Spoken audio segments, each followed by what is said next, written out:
Good morning and welcome to the February 19th, 2025 meeting of the Oregon Public Defense Commission. I'm Jennifer Nash, chair of the meeting.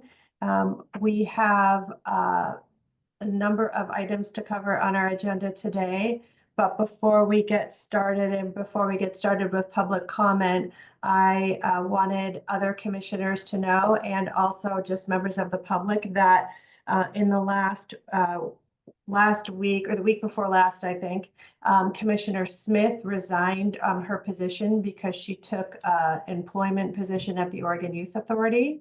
So we now have 2 vacant commissioner positions. Both of those vacancies are voting members. That does not change the quorum rules, however. We still need 5 voting commissioners present in order to have a quorum, and we do have that this morning. But it does make, until there's new appointments, attendance even more important.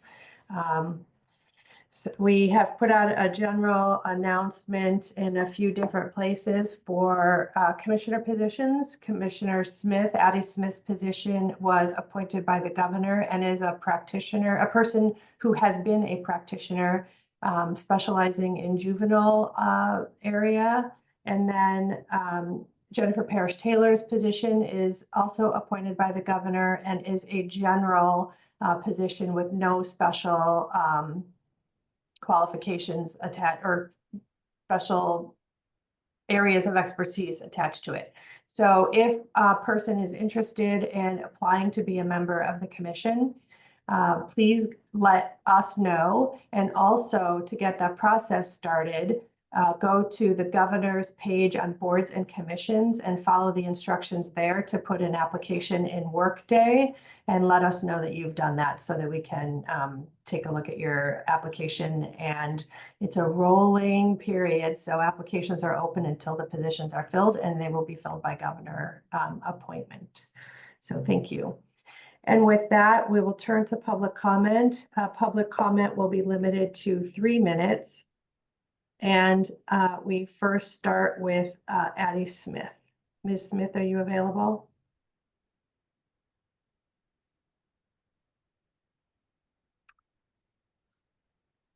I know I saw her pop in a few minutes ago. So Ms. Smith. All right, moving on then to Carl McPherson. I'm here. Can anybody hear me? Yes, Ms. Smith, please go ahead. Sorry. My name is Addie Smith, and today's February 19th, 2025. I'm speaking before the Oregon Public Defense Commission. Can you guys see me? I don't know what's going on with my camera. We cannot, but we can hear you. I'm sorry. So I've never used my cell phone, so I'm sorry. Hang on.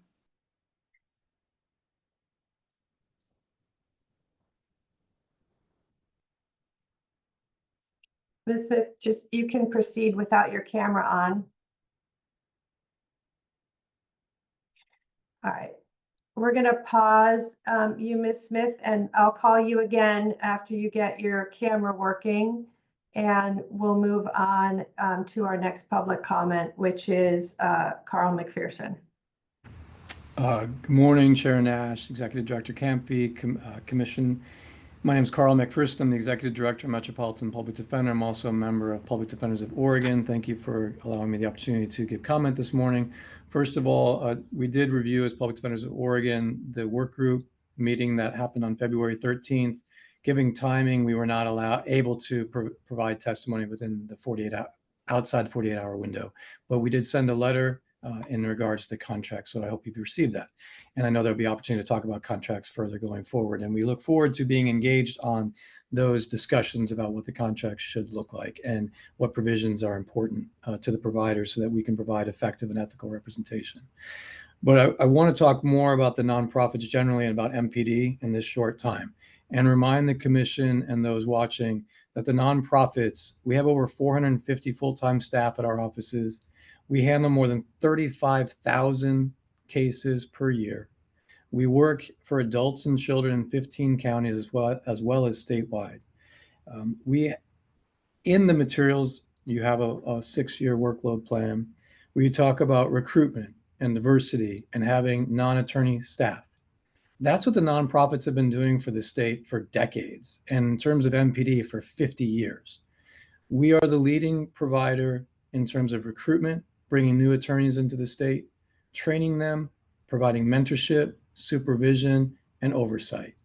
We have attorneys, investigators, legal assistants, case managers, paralegals, social workers, and other support staff.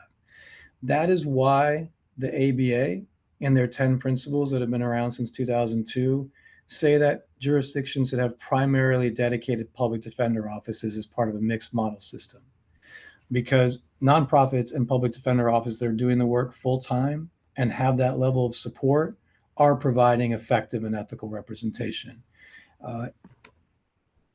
We have brought in over 160 new attorneys in the last 5 years, 115 from out of state. So while the nonprofits do have attrition, all the providers have attrition, and the attrition for nonprofits seem to be going more towards the state trial division and the THIP program as we advance with those programs. In contrast, based on the slides presented today, or in the agenda materials, the THIP program has handled 7,000 cases in the last 2.5 years, 7,723 cases at a cost of $49 million over 2.5 years. MPD alone, from July 1st of 2023 to December 2024, handled 16,000 cases. So just want to reiterate the importance of the nonprofits to the ecosystem of public defense in the state of Oregon, the work that we're doing, the tireless work that we're doing every single day for our clients, and reiterate slides 137 and 140 that show in Multnomah County, the contractors, the full-time providers, 18,455 cases, the state trial division, 197. Thank you. For Washington County, almost 17,000 cases, the state trial division, 188, and THIP 657. Thank you, Mr. Hope Vickers. that nonprofits are prioritized going forward. Thank you. Very, very helpful. Thank you. All right, Ms. Smith, All right, can you hear me now? we can. Thank you. All right, can you see me now? Yes, we can. My apologies. I don't know how to work this phone, clearly. My name is Addie Smith. Today is February 19th, 2025, and I am speaking before the Oregon Public Defense Commission. The Oregon Public Defense Commission has a budget of $1.7 billion, yet contracted attorneys by the commission are refusing to provide the audio from the hearings and trials for the defendants they represent. These contracted attorneys oftentimes don't show up for court for hearings, leaving the defendants to the court's whim, where the judges and the DA's office file and grant motions illegally. Without an attorney present, the motions are granted. Contracted attorneys from OPDC have a pattern that they've successfully implemented in court with the DA's and the judge's knowledge and complete cooperation. They don't come to court, and this is when the DA's file motions that are granted by the judge. The defendant doesn't have anyone there to represent them, and this is illegal. But in Washington County, everyone involved is getting away with it. They have no problem violating a defendant's rights, especially if they're Black. Sometimes these contracted attorneys will send one of their colleagues to court, wherein the colleague will state that they have no knowledge of the case and will never object to the motions being requested or to the judges granting them. These contracted attorneys aren't properly signed up with the jail so that the defendant can contact them. These contracted attorneys aren't going to the jail to meet with the defendants until the day before trial, if they even do that. These attorneys violate the terms of the contracts they've signed with OPDC. These attorneys have relationships and friendships with the DAs and have openly stated that they will not, quote, ruin 10 or 20-year friendships with the DAs over a case wherein they're representing the defendant, even when the defendant is innocent, end quote. There is no oversight by OPDC in the courtroom or to even ensure that the contracts they've signed with these attorneys are being followed. Why would a defendant want an attorney who's just a body? These contracted attorneys receive thousands of dollars to just be a name and a body. They do nothing to defend their client. The contracted attorneys and even the commission itself have the audacity to be upset with defendants and their family members for complaining about the poor services being provided by the contracted attorneys. They want to blame these families for the way they express their anger and frustration. There is no wrong way to express the anger, frustration, and disgust.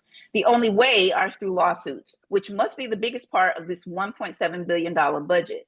Demanding that families be silenced will also be met with lawsuits. The First Amendment exists for a reason. The contracted attorneys by OPDC are abhorrent. They shouldn't be given second chances to harm more lives. Complaints are met with contempt. Complaints do not lead to terminating contracts with poorly performing attorneys. Complaints don't actually do anything, and we will not forget what OPDC and these contracted attorneys have done to our families in upcoming elections, including governor and up and down the ballot, including in the coming years for the White House. Black people have no allies, and we will not forget it. Thank you. Thank you, Ms. Smith, for your comments. Next is Grant Hartley. Good morning, Chair Nash, Executive Director Camphy, members of the commission. My name is Grant Hartley. I am the Multnomah County Director for Metropolitan Public Defenders. Thank you for the opportunity to speak today. As I'm sure many of you are aware, there have been a flurry of news stories and interviews conducted by current and former district attorneys attacking nonprofit public defense providers like MPD. I wanted to use my short time to reiterate the importance of nonprofits in our public defense ecosystem as the commission considers the 6-year plan and the future of public defense. Contrary to lies being spread by these current and former DAs, nonprofits are not the cause of the unrepresented crisis, but rather a critical part of the solution. The crisis is the result of a shortage of attorneys statewide. MPD has a network of law schools nationwide from which we recruit classes of new attorneys every year. We train them and we provide meaningful supervision. Every year, we are bringing in large numbers of new public defenders in Oregon in a way that no other provider type is or can. And yet, even as we train the next generation of public defenders, we continue to pick up cases at a normal rate. We are currently at 94.3% of our MAC, despite MAC unfairly undervaluing low-level cases like misdemeanors and lesser felonies, which nonprofits must take in order to train these new attorneys.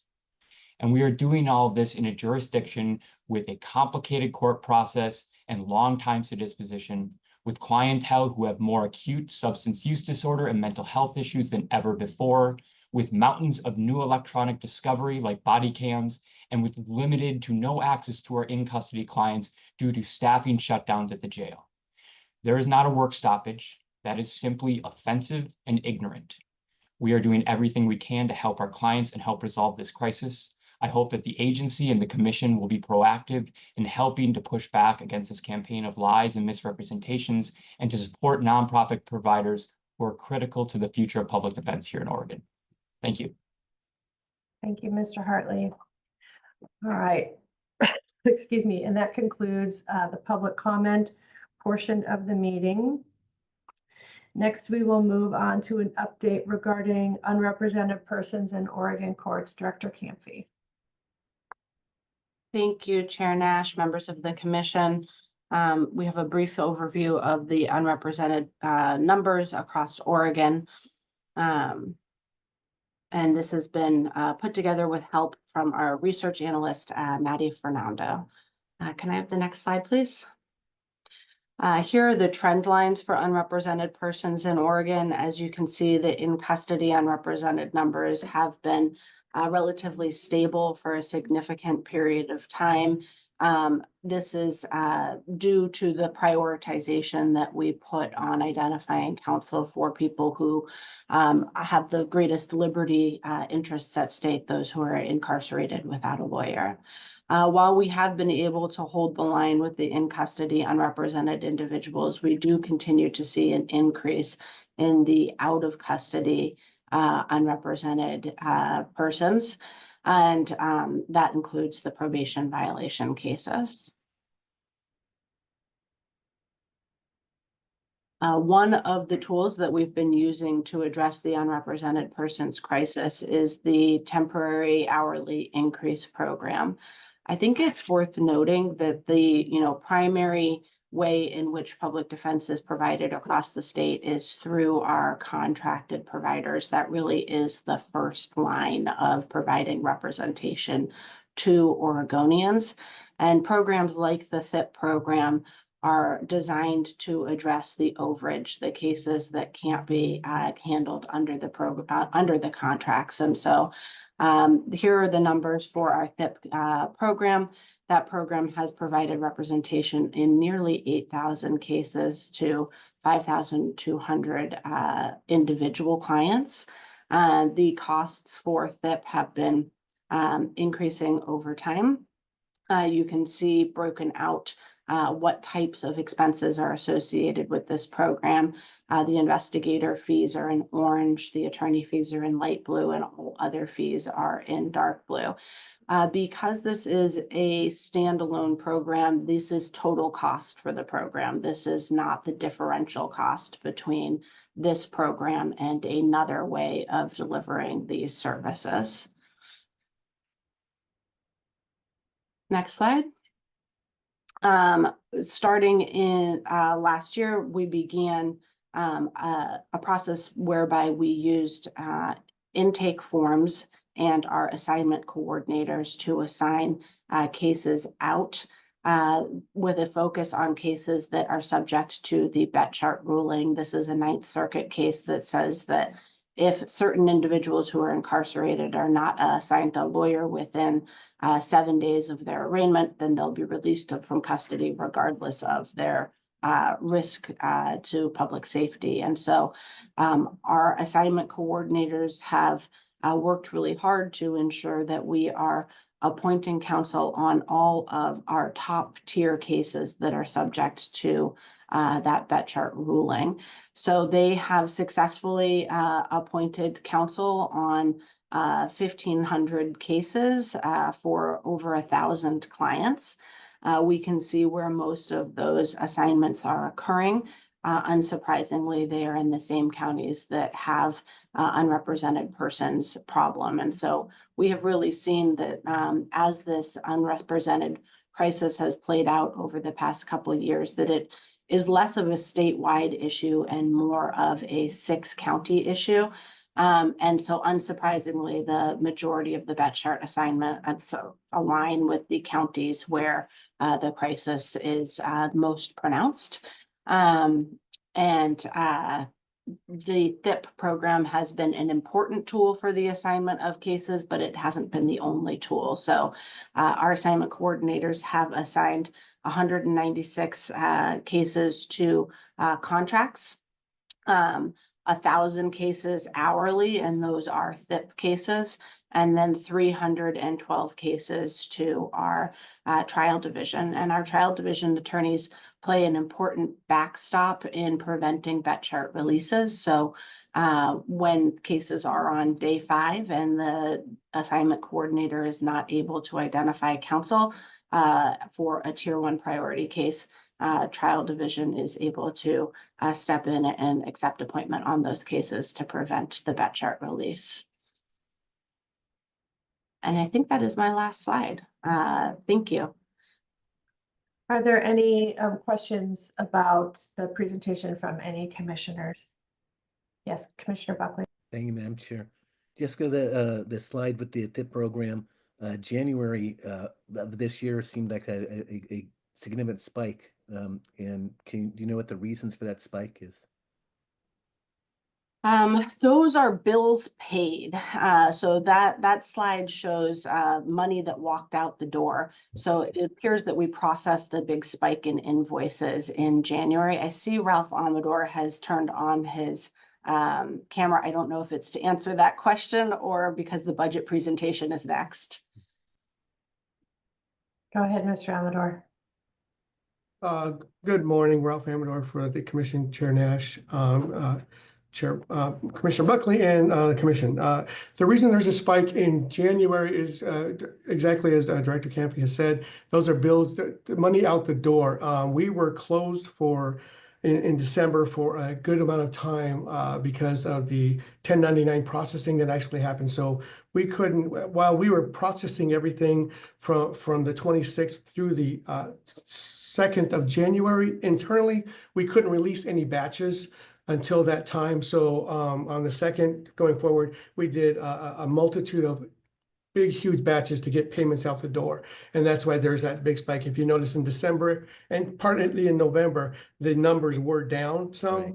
but then they jumped back up. So over the 3 months, it does average to something more stabilized.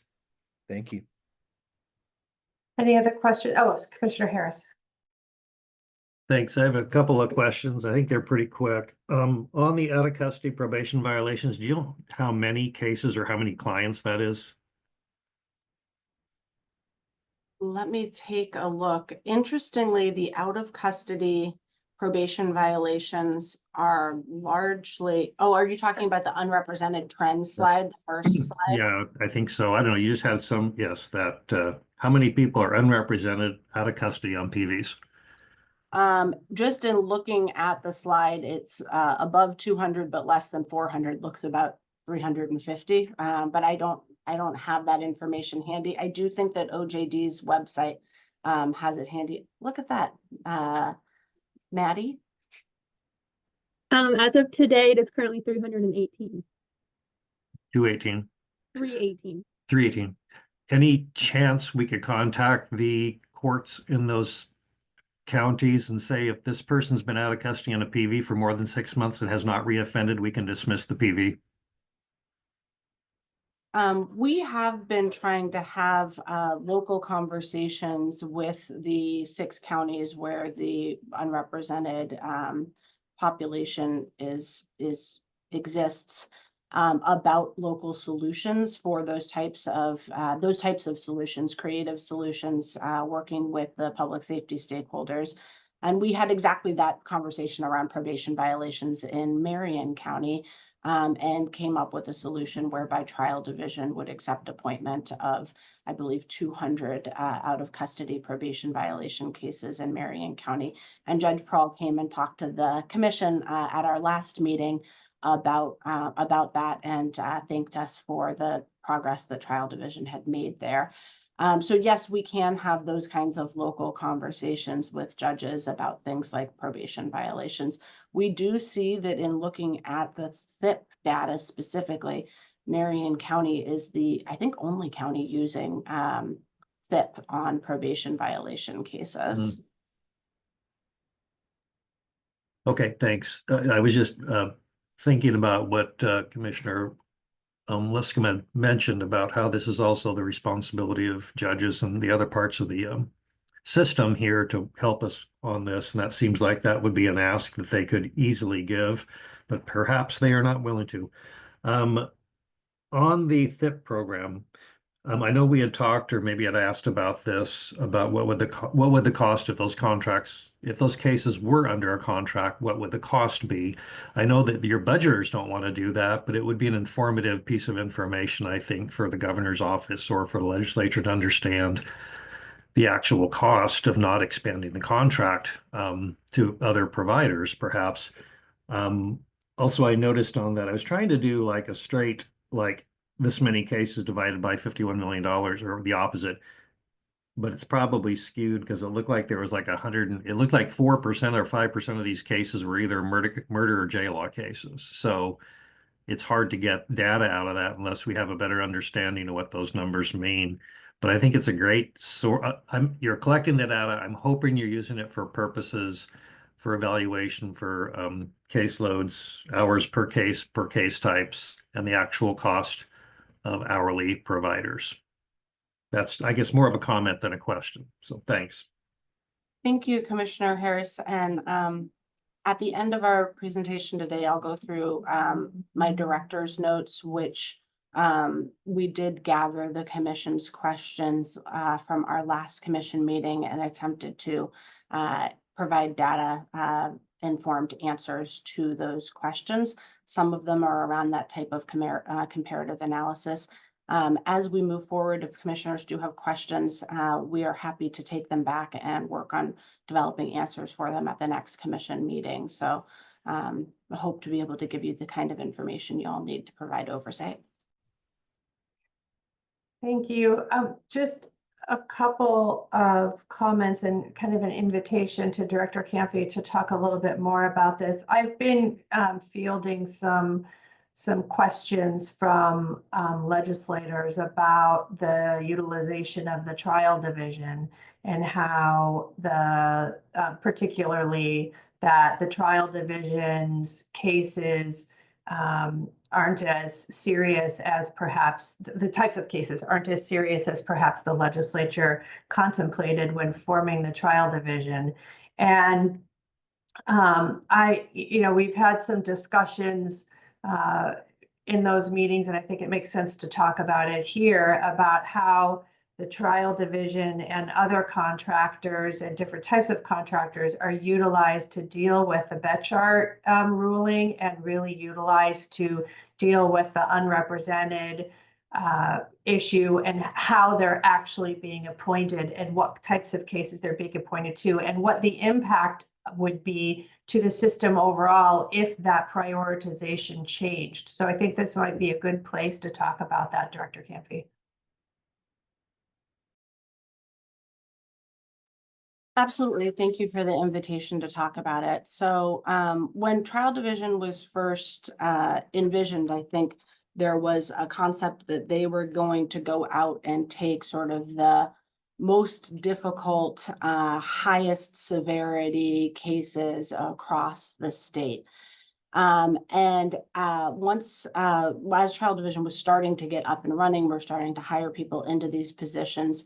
The Ninth Circuit's opinion in Betchart came out, and that was really an intervening circumstance that impacted the types of cases that trial division has been picking up. And so the agency worked to create a policy on how we would assign cases under the Betchart ruling to prevent pretrial release, forced pretrial release of folks that presented a high public safety risk to the community.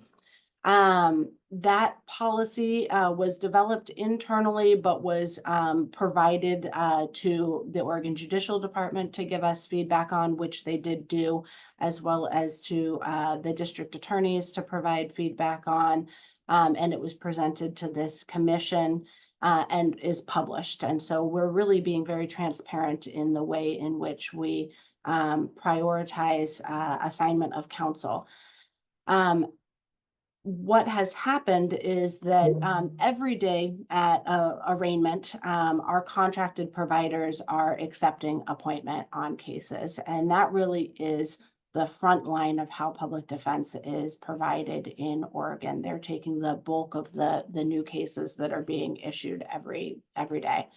At some point, some of those contracted providers are hitting a threshold where they can't accept any more cases, where they don't have capacity to accept additional cases. And so they shut off and there isn't a lawyer available to accept appointment on that case. At that point in time, the case goes on to the Oregon Judicial Department's unrepresented persons list. And we are receiving Nintex forms. So the court is letting us know, hey, these are cases that need a lawyer appointed on them. Our internal staff is then working to find lawyers for those folks. And they are reaching out to contracted providers. They are asking hourly providers, and they're working with our trial division to accept appointment on those cases. Because of the way that the cases are weighted, and I think you maybe heard Mr. Either McPherson or Hartley talk about this, the misdemeanors and minor felonies aren't valued very highly under the contract. So oftentimes contracted providers are more interested in taking the more serious cases. It's really a lot harder to provide representation for 300 clients under a misdemeanor caseload than it is to provide representation for, say, 30 clients under a major felony caseload. And so there's an incentive for contractors to want to take those more serious case types.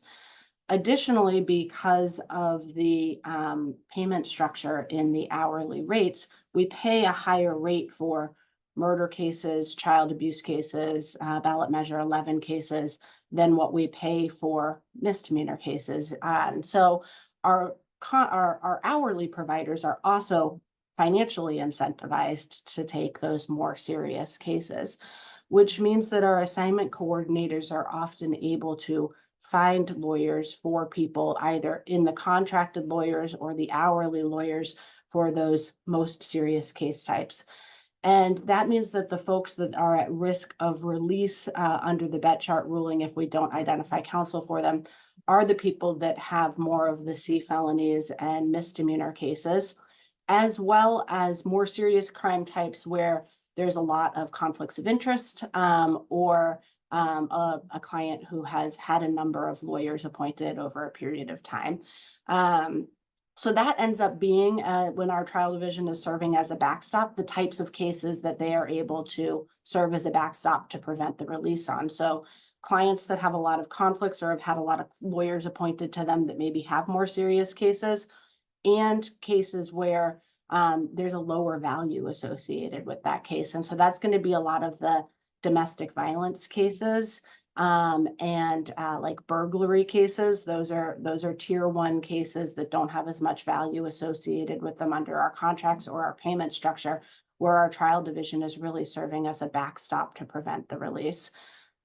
This is, of course, an internal policy document that does this prioritization. It's something that we could potentially change and have our trial division start taking those more serious case types. However, doing so does come with the risk that other provider types, other parts of our programs that we're running would be less likely to take those cases, and that we would see more tier 1 cases released under bet chart. So that has been sort of, as we've seen these programs play out now since the bet chart case was decided the beginning of the summer, one of the patterns that we've seen develop. And just to be clear, I mean, there's a pretty high public safety risk with, with potentially releasing people who are in that tier 1 without a lawyer.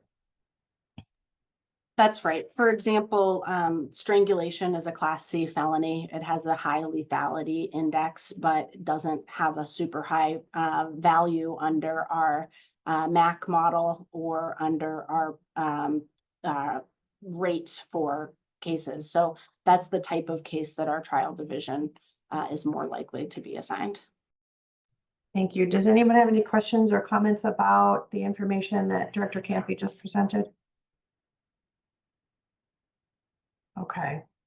Well, thank you for that information and the update on the unrepresented crisis. And let's move on now to the budget update. Good morning once again, Chair Nash, members of the commission, Director Campy, Ralph Amador for the commission. This is the budget presentation for the period ending December 31st, 2024. As always, after each slide, I will pause for about 3 seconds to wait for questions. If there's none, we'll move on to the next one. Thank you.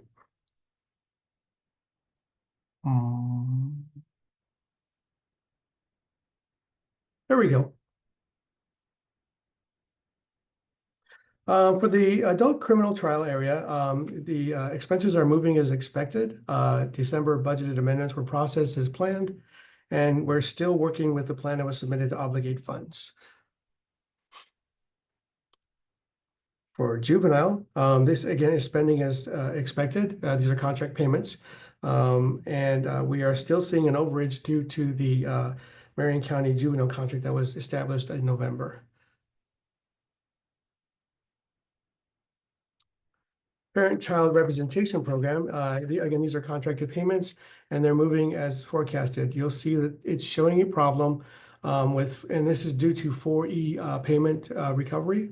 The reason for this is we're not getting enough qualified expenditures, and we will not be able to process the final payment for 4E because we won't recognize those expenditures until after the biennium is over. So we will be looking for in the February rebalance to fix this issue. Reauthorized expenditures. This is projecting expenditures for the THIP continuation. And we also projected increased appointments with additional staff. So this, we're trying to cover all the possibilities we could have for the extension of THIP going through June 31st.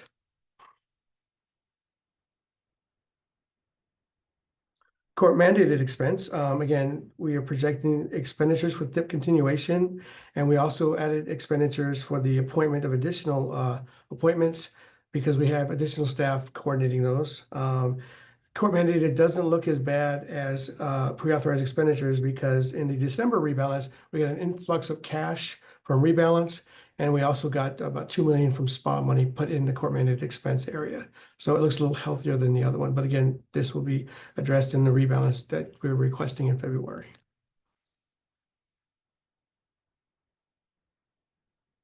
The pilot project, spending according to projections, it's mostly staffed. And again, we have the 3 offices in the Salem, Portland, and Medford area.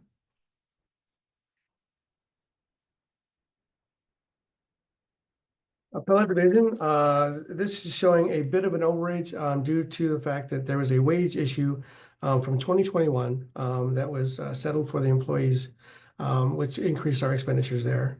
And we are aligning building lease payments for our Court Street building to be in the correct budget area. We will be looking to rebalance some funding from ASD and other areas to cover this overage. Compliance, audit, and performance is performing as spending as we plan for it to spend. There's some savings due to vacancy savings and other non-professional services that have not been spent at this time.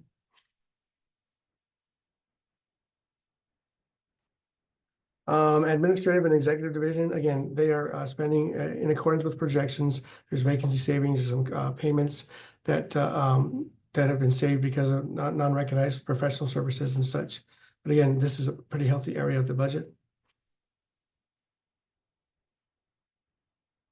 Financial case management system, you'll get a more detailed report on this later in the commission meeting. But the savings that are shown here are due to the phase of the project and not having any expenditures for vendors at this point as we go through the RFP and everything else at this point. So we're just mainly administrative expenditures due to the internal workings of the project.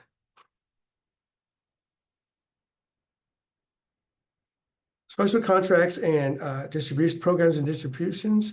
This is mainly discovery. Right now, the contract that's through here is for guardianship, and it's on a 124 basis. So this is going as it should go. Discovery payments are being paid as they're received.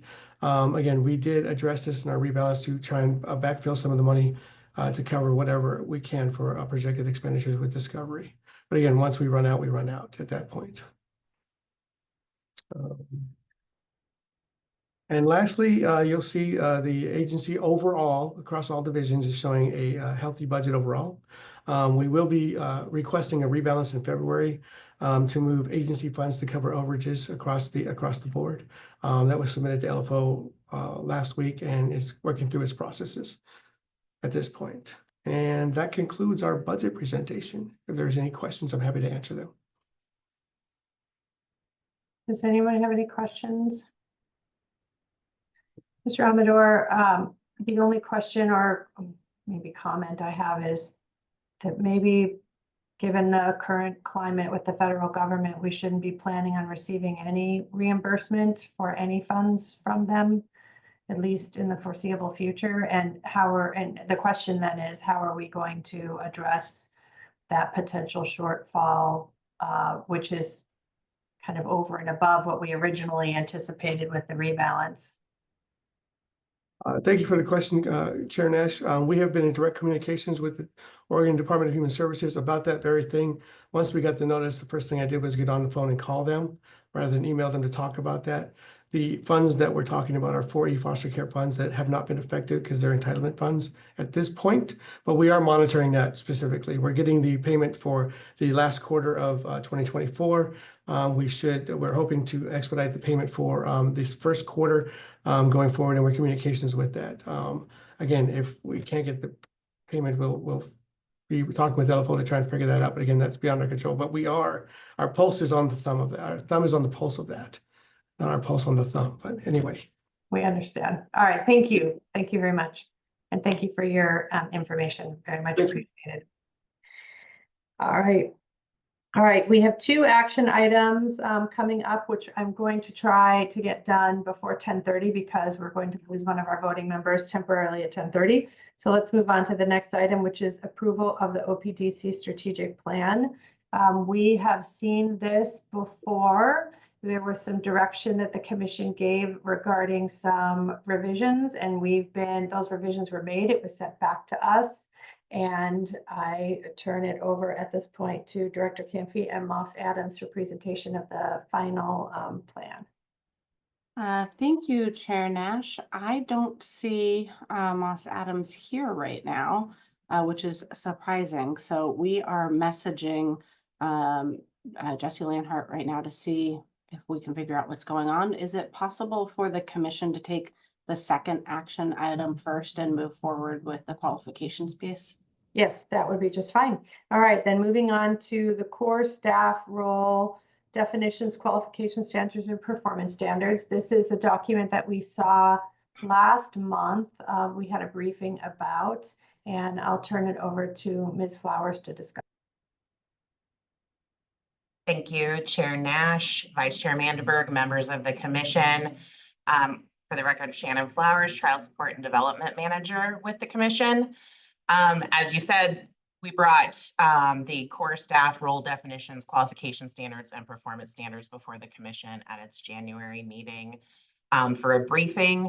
I don't think the commission had a lot of questions at that time, but just by way of background. Actually, Mara, do you have the slides that you can pull up? There we go. If you want to skip to the third slide.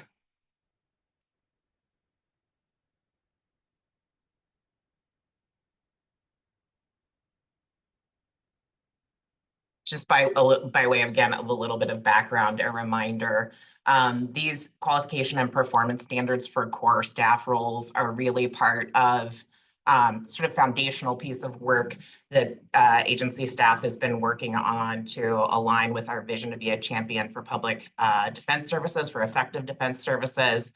It is part of the larger body of work that the agency is engaged in related to implementing the legislative directives provided in Senate Bill 337 from 2023.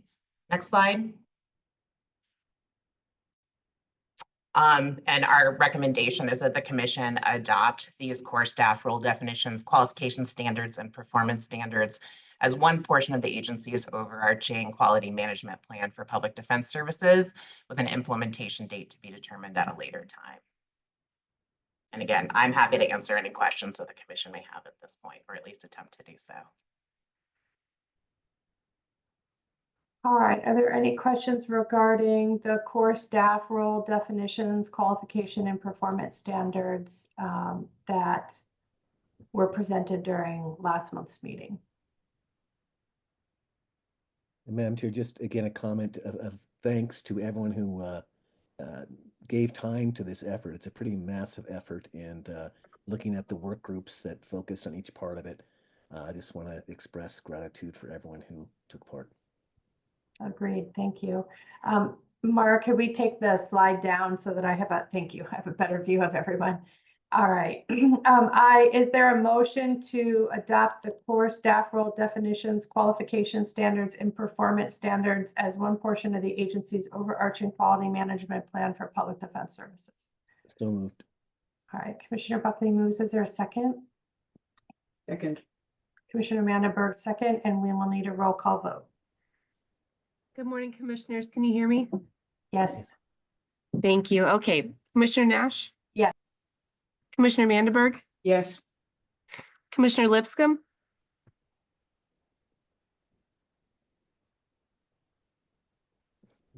Got it.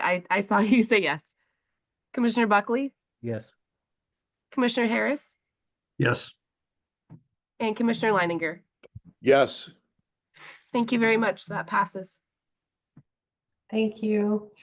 All right, and with that, Chair Nash, we received a correspondence from Scott Simpson that they don't have access to the presenter link. So I think they're watching along with our meeting right now, but having a difficult time getting in. Mara, have you been able to resend them the link since that message came through? I know that Mona has been working on that in the background, so I'll assist her and we'll get that done real quick.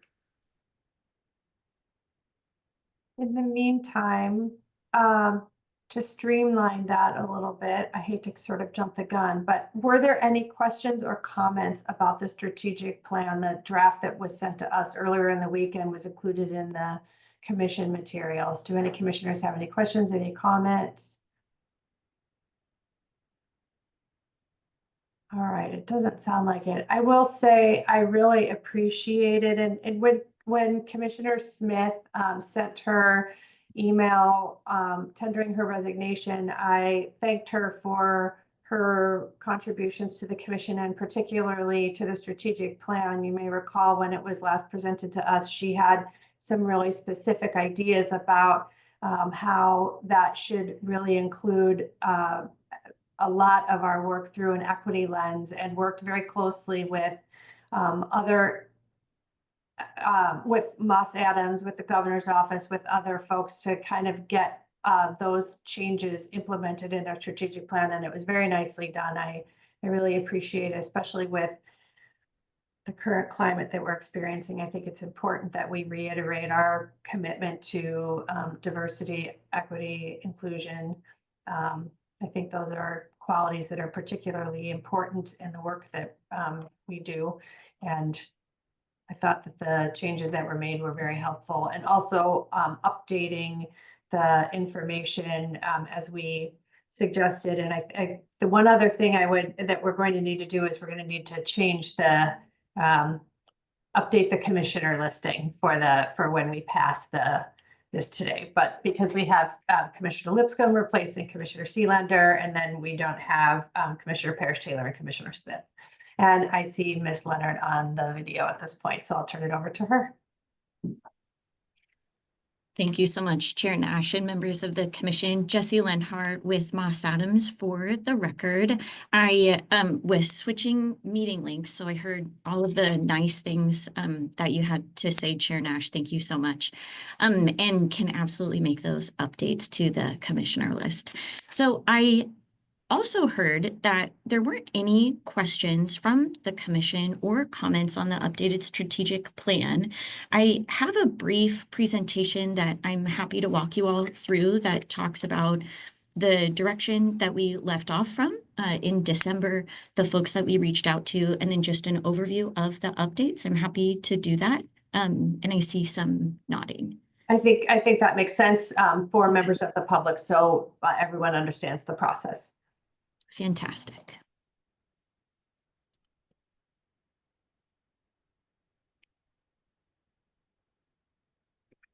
Okay.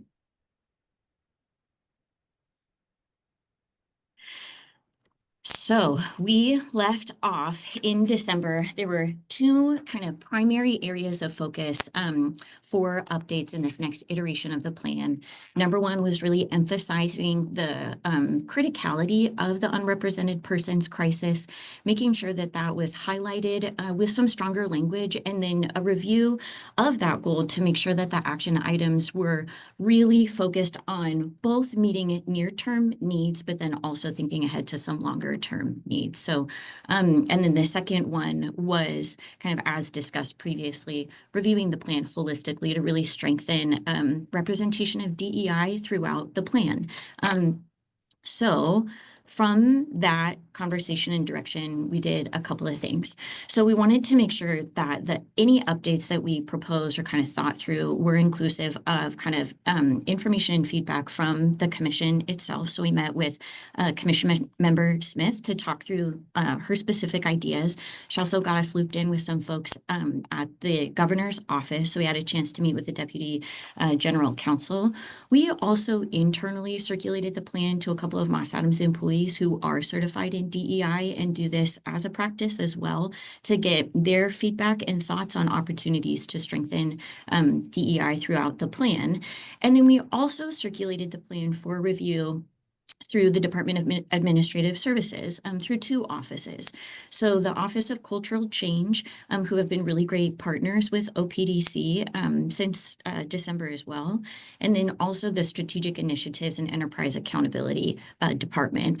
And so that group and the Strategic Initiatives folks are the ones who review all state plans comprehensively. So now that OPDC is under kind of the Governor's Office and Department of Administrative Services, wanted to make sure that, if we're making updates, we are capturing all the updates and all the kind of requirements and the things that they might be looking for as well in the plan. So for the unrepresented persons crisis, we the overview of updates. So number 1, we added an additional activity that was focused on securing the necessary funding. We know that this is going to be an ongoing conversation that may change over the next 6 years. And so making sure that that is represented as an activity was important because the state of public defense, the service delivery model, hourly rate adjustments, all those conversations need to happen on a recurring basis. So making sure that we're including and representing that as an activity. Then we refined the activity that was focused on recruitment through alternative career paths. And so the goal here was to think about all of the creative ways that exist now, but could exist in the future in 6 years that OPDC could tap into to really broaden its labor market, get more access to people who might be entering the public defense profession. So thinking about the whole pipeline of people who might be interested in becoming lawyers to retaining folks who are public defense service providers. And I should say not just lawyers, but also investigators, paralegals, other folks that are part of kind of comprehensive public service defense delivery. And then the last one was to really make sure and do that review to balance the activities, to see and make sure that there are some activities that are focused on near-term opportunities. What could OPDC take advantage of now? And then what are some that might need a little bit more planning and could be realized into the future? The second area of updates really, and so those updates focused on goal 1. This next batch of updates really focused on strengthening DEI throughout the plan. And so again, we really wanted to make sure that inclusion of DEI and updates to the language weren't performative. It wasn't something to include just for the sake of including it. And so what we did was evaluate the activities and see whether or not being more specific about what equity and inclusion and diversity looks like and how that could alter outcomes and improve any kind of client outcomes or kind of outcomes for the agency as well. So the other way that activities were also reviewed is where DEI could foster greater equity and inclusivity while aligning with the mission, vision, and values of the agency. This is also a really big area of work, and so want to make sure that the plan is cohesive. And so thinking through the values of kind of high quality service delivery, high quality representation, values around diversity were represented throughout the plan and included in any updates. And so when we look through all of the updates that were provided, they can be kind of grouped broadly into the following 4 categories. Number 1 really was looking at how individuals from diverse backgrounds are included in planning and soliciting feedback. So making sure that the agency is able to be thoughtful about who it's reaching out to when new initiatives are coming up or when changes to policies or technology take place, making sure that there's intentionality around who is being engaged in those conversations. The next one is prioritizing equity during implementation. And so what this looks like is being also more specific about the ways in which change is implemented for any kind of new initiative, new policy, updates to the service delivery model, anything that is happening now and also into the future. So what this really looks like is kind of improved communication tools, making sure that information is accessible through a variety of different media. So it could be It could be town halls, or it could be focus groups. It could be written documentation, making sure that any documents are accessible, available in other languages as applicable. Again, really kind of to make sure that communication and implementation can happen in a really thoughtful way and in a way that can reach a broad group of folks. The third area is to address gaps in training and support that is offered to providers. So again, being really thoughtful, and this also connects to point number one, being thoughtful about engaging folks from across the state and from across the spectrum of public service defense delivery, paralegals, investigators, social workers, case mitigation, support specialists, in addition to attorneys, to think through and get feedback on what training is working well, where might there be some gaps, and how could that be improved, again, to make sure that any kind of future efforts are inclusive of kind of the array of perspective and needs from providers. And then the last one really is to improve service delivery by reducing bias and enhancing accessibility, particularly for historically marginalized groups, with the focus on improving client representation. And so those were kind of the pieces and updates throughout the plan and how they could be grouped together. So that is so now you have kind of an updated proposed plan. I heard and have on my list to update the list of commissioners. The last set of updates that I will say that the plan includes is an appendix. And so this was part of the criteria that was important to have represented as part of now it being kind of the agency falling under the Department of Administrative Services and the requirements for strategic plans in that office. So the appendix includes kind of the strategic planning process overview. So the process by which folks were interviewed and engaged kind of from across the state and different groups within OPDC, the commission itself, state offices, and also the public. It also includes a list of supportive plans. So the strategic plan is one plan that is meant to kind of be the umbrella of a lot of other plans that the agency has in place that might be more specific or targeted to certain things. So we didn't want to disrupt any of those other plans that are in place. So I think in the last commission meeting, Director Canfy mentioned that the office recently submitted an affirmative action plan. So wanted to account for all of those other plans, including that one, that work together with the strategic plan holistically. And then the last part was kind of an annual reporting process. And so what does it look like to review the plan on an annual basis, go through and actually put some measurements and do the data gathering to report on those performance indicators to measure trends and progress, flag any areas where maybe performance didn't meet expectations or where there are differences, again, in order to kind of inform decision-making, understand where there might be barriers, be able to highlight and communicate successes, and then think about how all of that planning needs to be more detailed in annual operating plans that connect back to the strategic plan. So that encompasses kind of the batch of updates that you can see in this latest iteration. And I will turn it back over to you all. Thank you so much.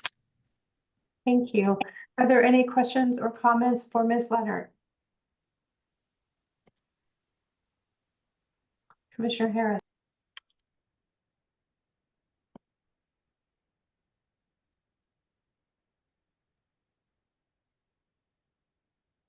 We can't hear you, Rob. Oops.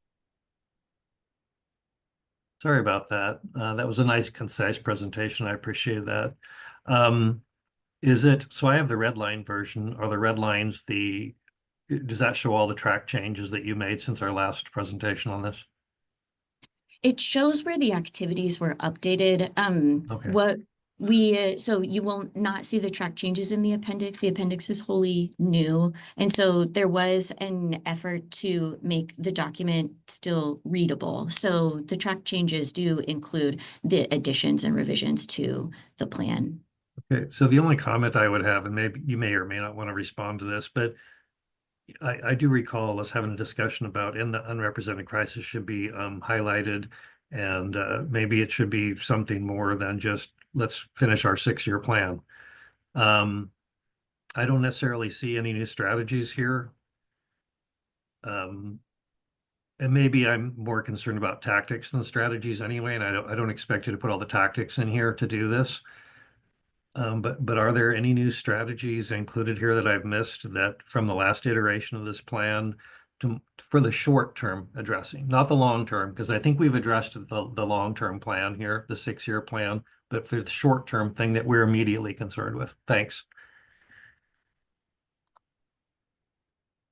Thank you so much for the question. We added the tactic right at the top to secure additional funding to make those funds available to engage current providers. I remember that as part of the discussion that we had back in December was really thinking about what potential providers are out there that could be engaged on an immediate basis that the agency might not be able to contract with right now just because of funding constraints currently. So that was one way to kind of think about how to make funding available to reach out to your current provider base, but happy to discuss and kind of think through any other tactics or strategies that would be important to include. Well, I appreciate that. And I guess, and yes, it always would be good to get more funding, but I could see how that would help continue a THIP program or increase payments to contractors or increase new FTEs or slots or new attorney bodies in there or other support providers. So I understand that that's maybe a more of a, you know, lift that up to the top part. Funding is important, even in the short term. So thank you. Yeah, I will also say the fourth bullet, implementing targeted recruitment strategies, I would say is one of the more immediate things that the agency could do. So in addition, funding will be what it is. It's not always within the commission or the agency's control to determine the funds that you do get. You got to balance it against a lot of different priorities. But one of the things that the agency can do in the near term is really develop some of those targeted recruitment strategies in order to start building the network, building the relationships, getting the lay of the land, reaching out to providers across the state in order to start those conversations, because recruitment can have a longer time horizon. So starting earlier rather than later can at least get some of those conversations going, which can be really helpful. And then I would say the last thing I would mention is thinking through some of those retention strategies. And so a lot of those are included in kind of hourly rate assessments, thinking about ways in which the agency could provide supportive training. I know the commission has also talked about workloads, really making sure that that is an ongoing part of the conversation and that provider feedback is solicited through that, because we know the fast lane to burnout is through persistently high workloads. And so being diligent about being able to monitor that, I would say those are some of the 3 things that, you know, the agency could adopt in the near term to address, you know, the unrepresented persons crisis. And I know that Director Canfy gave an update also on that kind of at the top of the meeting as well. Thank you. That's very helpful. Thank you. Are there other questions or comments? All right, with that, I will, is there a motion to adopt the strategic plan with the one update to change to make sure that the current commission is designated on the strategic plan? Commissioner Harris so moves. And is there a second? I'll second it. All right, and we need a vote. Thank you. Commissioner Nash, Yes. Commissioner Vandenberg, Yes. Commissioner Lipscomb, Yes. Commissioner Buckley, Yes. Commissioner Harris, Yes. and Commissioner Leininger. Yes. Thank you. That has passed.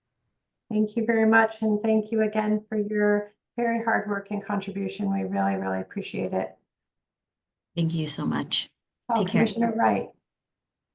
Yeah, I just wanted to say to Jesse and Moss Adams, I felt like in December, I didn't feel like Moss Adams had really sort of done a full and complete job of developing that plan.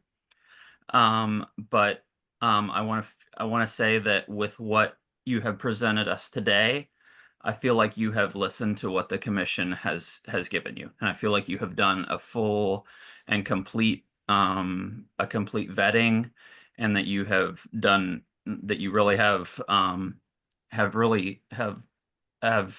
looked at all the potential options, and you've given us a full and complete plan here. So I really want to thank you for what I think is a really comprehensive plan, and doing a good job at this point. So I really do think that this is a very good and comprehensive plan that we can all get behind. So thank you so much. Thank you for those kind words, Commissioner Wright. All right, and we're going to take a big step backward for a moment, and that is that Ms. Wilson wanted to give public comment. There was a misunderstanding and she didn't get the link sent to her, and she is now on. So I want to give her her 3 minutes of public comment that we missed at the beginning of the meeting. So with that, Ms. Wilson, please begin. Thank you for your patience and with our technical issues. So thank you, Commissioner Nash, and members of the commission, Director Campy. Sorry to interrupt the flow. I am Shannon Wilson. I'm the director of the Public Defender of Marion County. Prior to being the director here at the Public Defense Office, I was at the consortium in Klamath County. And I wanted to speak to the commission today about 3 things in particular. Number 1 is the numbers and information contained in the dashboard. Number 2 is the attrition that we've had in Marion County. And number 3, I would like to briefly touch on protected leave for public defenders. So I wanted to flag for the commission the flaws that are apparently still in the dashboard. Right now it shows active attorneys at PDMC of 25 and that 11 attorneys have left. Maybe this is a fortune being told, and I would love to have 25 active attorneys. We do not, unfortunately, have 25 active attorneys. And we actually have had, since the start of the contract, 16 attorneys leave, not 11. So right now the dashboard shows that our utilization rate is around 60%. However, this number includes attorneys that do not work at PDMC, and includes attorneys that have left our office and are now working at the state trial division. When we look at attorneys that are not working at PDMC, the utilization rate is 36%. Looking at the utilization rate of currently employed active attorneys at PDMC, the utilization rate jumps to 76%. So I'm asking the commission to please look into this and to use uniform standards and reporting requirements for all data that is being used in the dashboard. Right now we have the dashboard using entirely separate standards for different providers. I would also ask the commission to inquire as to whether or not the agency has independently reviewed or has the ability to independently review this data to check for integrity, accuracy, and uniformity, and to do so before publishing that information publicly. As far as attrition, 2 major things happened in Marion County. One was court-forced appointments. The other was the opening of the state trial division directly upstairs from our office. We lost our 2 most experienced investigators. We lost a highly experienced bilingual legal assistant and also 5 attorneys to OPDC. We just can't compete with the higher salaries or the lower workloads available at the state trial office. And fortunately, with these vacancies, we only lost 1 attorney position permanently from our contract because we weren't able to fill it in time. The last thing I want to touch on is protected leave for public defenders. Nonprofit offices, like all employers, must honor our employees' right to protected leave for serious health conditions, pregnancy, parental leave, bereavement, military family leave. We must do so under state and federal law. However, under the current policies with OPDC, full-time employees who take protected family medical leave are subject to being removed from our contracts, leaving employers with unfunded obligations to their employees and further skewing the dashboard reports. Right now, I don't believe that there's a policy that addresses when an employee or a public defender takes protected leave or comes back from protective leave. And I'd ask that the commission look into this. I think it's necessary. It creates a lot of uncertainty for us as nonprofit public defenders, excuse me. Thank you, Ms. Wilson, and thank you for your comments. They are very helpful. Thank you. So thank you. All right. So welcome, Commissioner Harvey. Very nice to see you. Glad you could join. And let's move on to the briefing on the attorney qualification standards.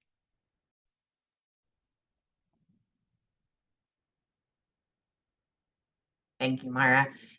Chair Nash, Vice Chair Manderberg, members of the commission, Shannon Flowers, Trial Support and Development Manager with the agency.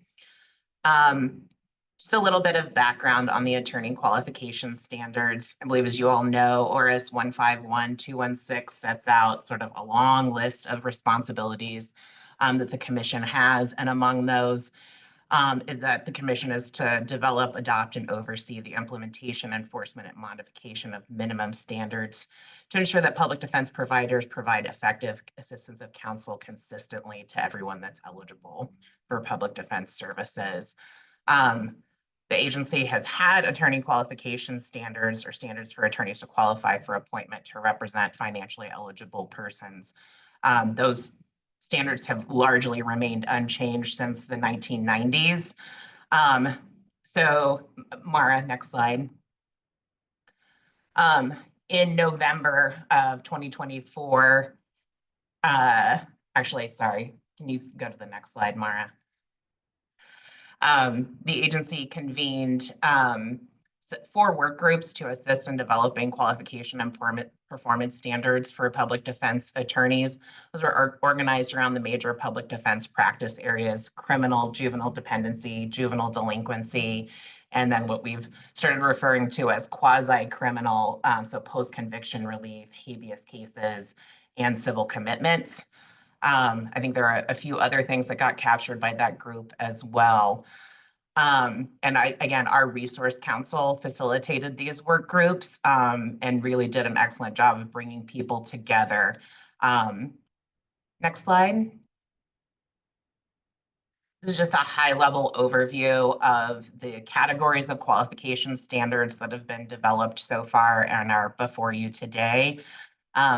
I won't go through and detail all of those, but the major changes or differences in these newer qualification standards are requirements for specific types of experience. So right now, the current qualification standards that the commission uses are really focused primarily on having a certain length of time doing particular kind of work or observing trials or court appearances in certain types of cases.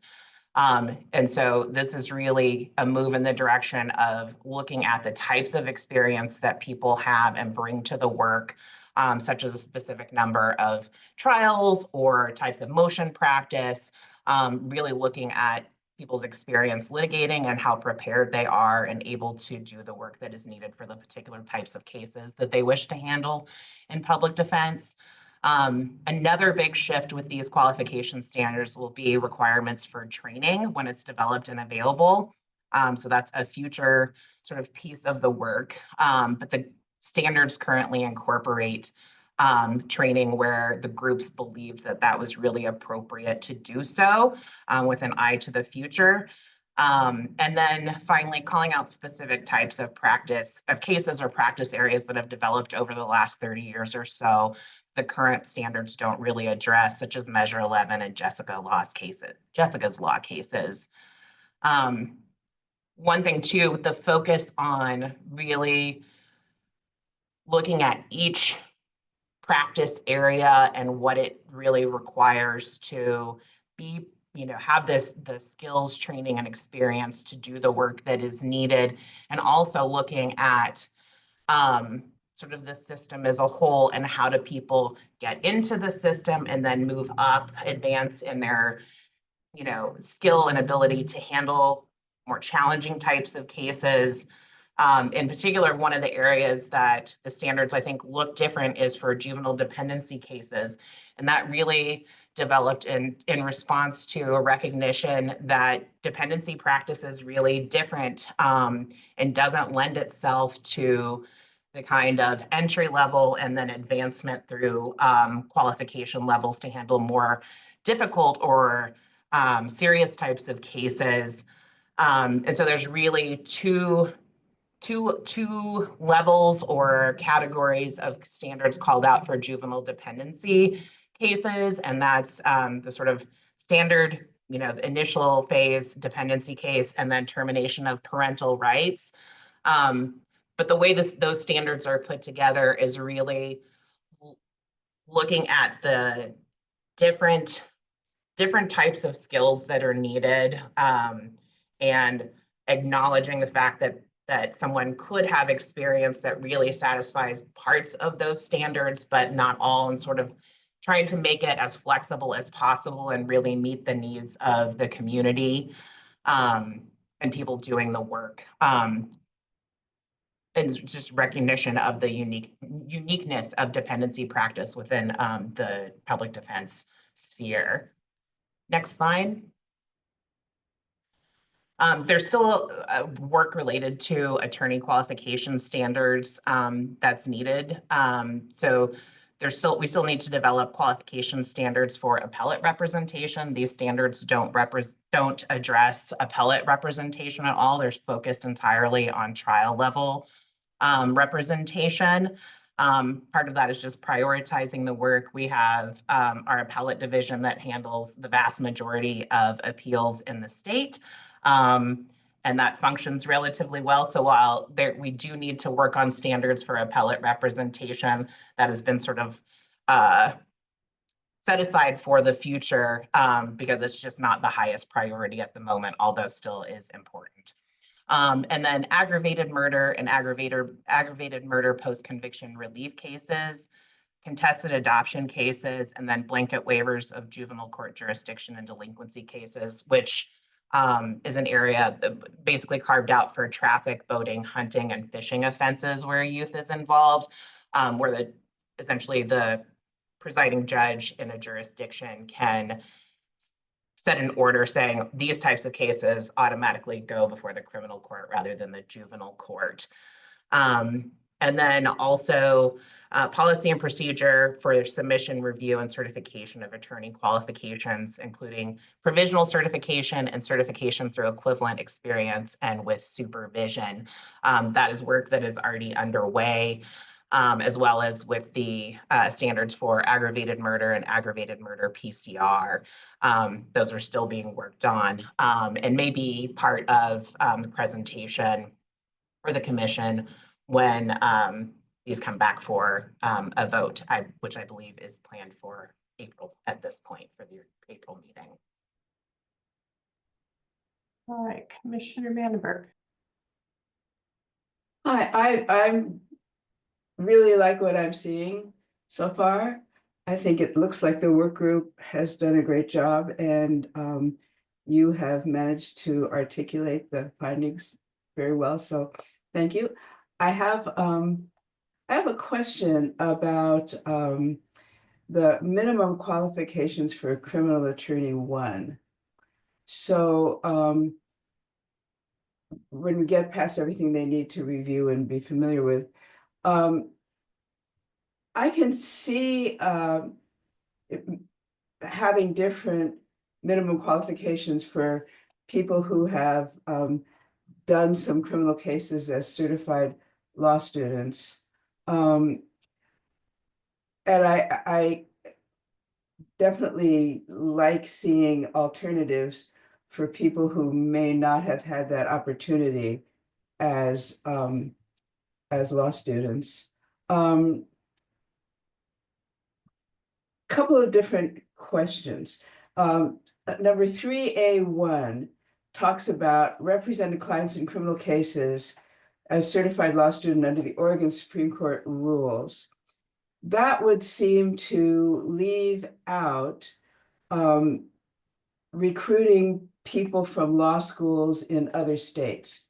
So if people have gone to law school, let's say in Virginia, and they've appeared in Virginia criminal courts under whatever rules the Virginia Supreme Court might have for that, if those rules in the other states are similar and the supervision and everything goes along with it are similar to rules in Oregon, I would think it would be prudent for us to have the flexibility to be able to let people qualify under those rules from other states. And part of the reason I'm saying that is, as we know, the public defender offices like MPD recruit widely from all around the country. And it would be nice if these people who came in could hit the ground running, even though they went to law school in some other state. So that's number one. Number two, for the alternatives for people who may not have had the opportunity to be certified law students, I think it's great to have the alternatives. I think they make sense.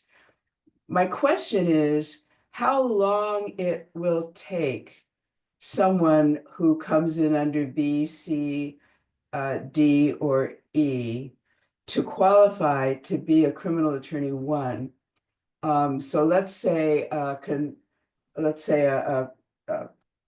trial division, or let's say a contracted nonprofit hires somebody who hasn't had the opportunity to be a certified law student.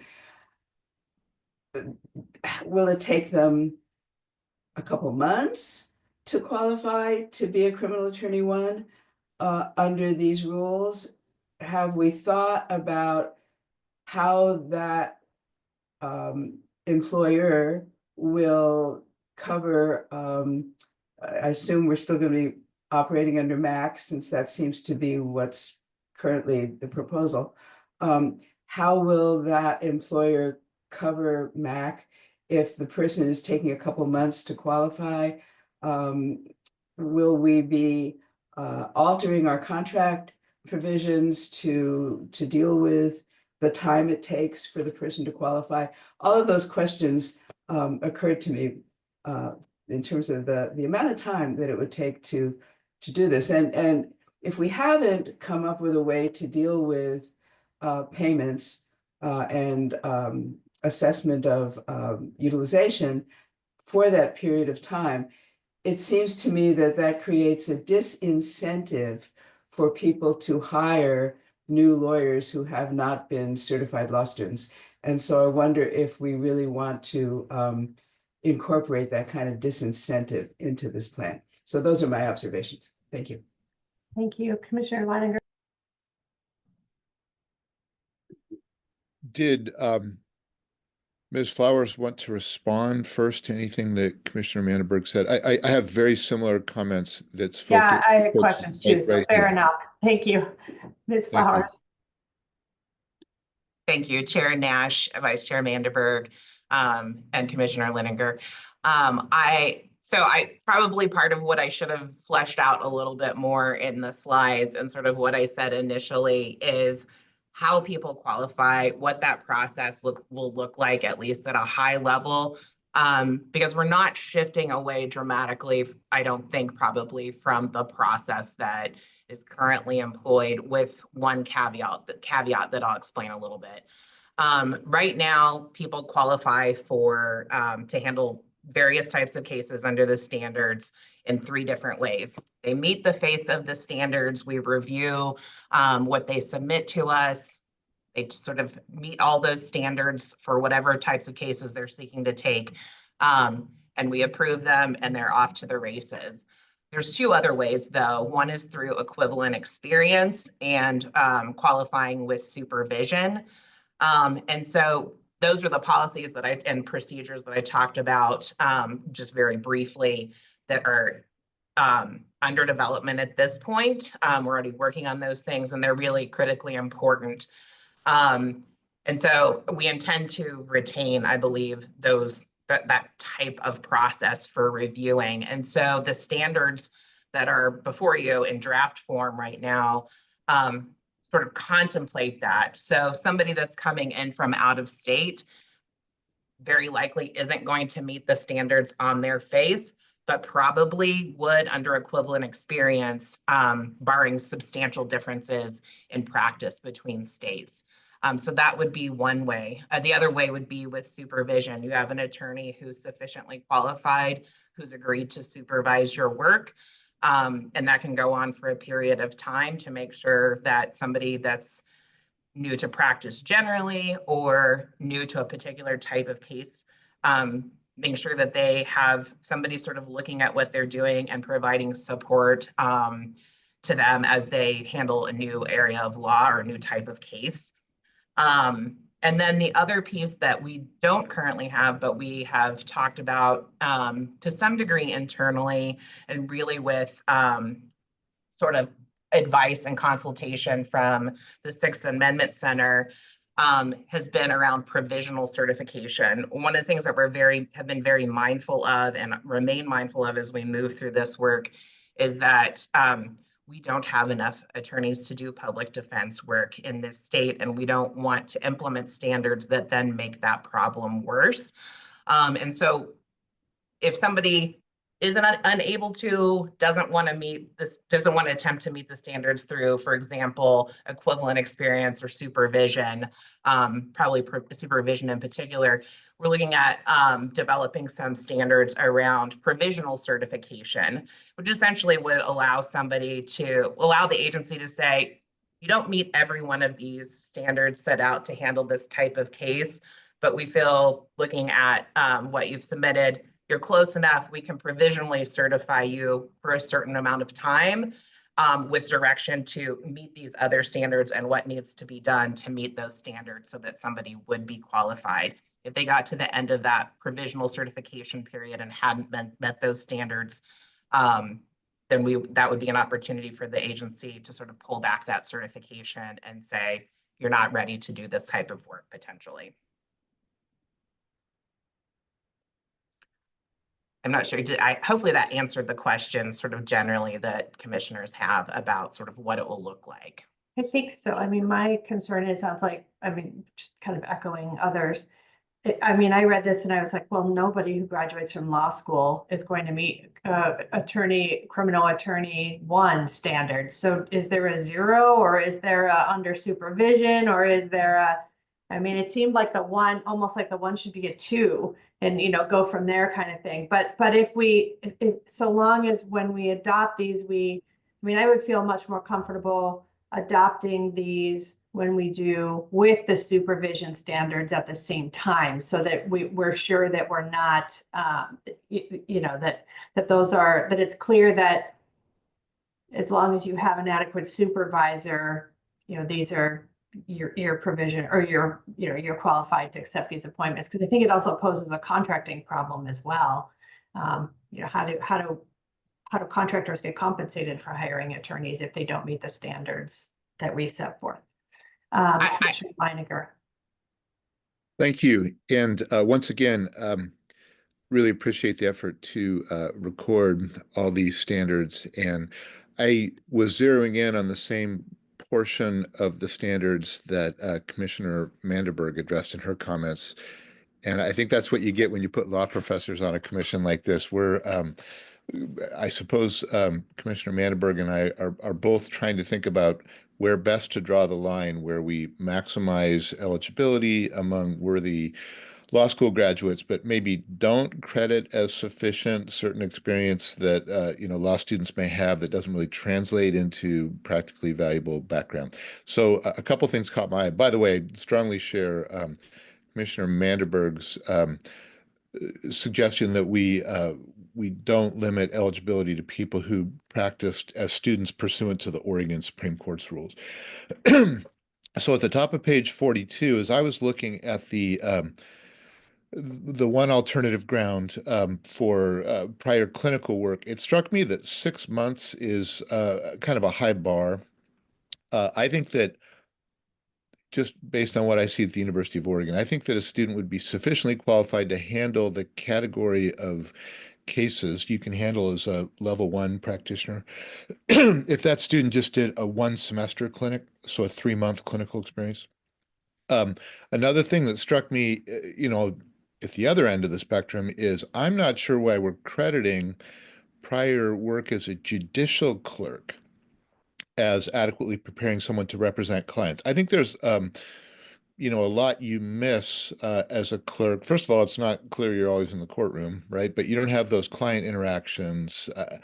So I guess I would make the eligibility pathway through clinical work a little more generous, and maybe not make clerkships a way to qualify as a criminal one attorney. And then one last thought is, and I realize other commissioners have talked about the need to, dovetail these standards with those for supervision, but I might like to see recorded here how a certain quantum of criminal work as a candidate for the SPPE would be sufficient. Since we're just kind of listing what, pre-lawyers can do that qualifies them to be, a Crim 1 certified attorney. It seems like one of these subpoints ought to say, if you've been subject to supervision as a candidate for the SPPE, I mean, we're now paying for that, both for the supervisors and the students, that alone should be sufficient. And then I guess I'll point out one other nitpicky thing. It seems striking to me that only sub A at the top of page 42 requires a letter from the supervisor, whereas if you simply clerked, there's no additional affirmation needed of your fitness to be criminal defense attorney. I know that clinical supervisors have a lot of work to do, and it just struck me as a little incongruous that that was the one instance among these subpoints where we needed a supervisor to say, yeah, this one's good enough. So maybe, minimum grade in a clinical class or something like that. But, again, I share your goal to have a big pathway, but also one that protects clients. I just think I'd make a few changes along the lines I mentioned. And thanks again. Thank you very much. Commissioner Harris. You're muted. Just one comment on this particular issue, and I think I've hired people for years doing this work. Some were experienced, some were right out of law school, some were CLSs. And yes, there was always some hoops to jump through. You called up the agency. They said, yeah, it sounds good. They knew we had decent supervisors. If you look at section C, I think it is, has served as co-counsel in at least 5 criminal cases, including attendance at court appearance and client interviews. I'm assuming that's start to finish, not just you got on the case. And that was sort of the one we always hung our hat on, because we would just make the supervisor co-counsel on a handful of on a caseload or partial caseload usually. And within a few months, they would have closed them all. So I would offer as a possible suggestion here, and I think a lot of law firms like mine use that particular section. You would just give a provisional approval as long as a supervisor, authorized supervisor, mentor, whatever you want to call it, affirmed that they would be able to meet this qualification within 3 months. And that would allow people to hire folks right out of law school. We'd have, Joe or somebody would sign on as a supervisor. They'd sign on co-counsel on most or all their cases, I guess, or most of them. Allow them to serve on most of them. And then, because they would have their conditional approval right there, co-counsel on 5 cases, at least 5, and they would make sure that they were handled correctly, do it within 3 months. We don't have to reinvent the wheel. Commissioner Manenberg. Yeah, I'm a little concerned, and maybe I didn't understand what you said exactly, Shannon, but about the provisional provisional certification. And then giving them whatever it was, 3 months to complete the remaining standards that they hadn't met.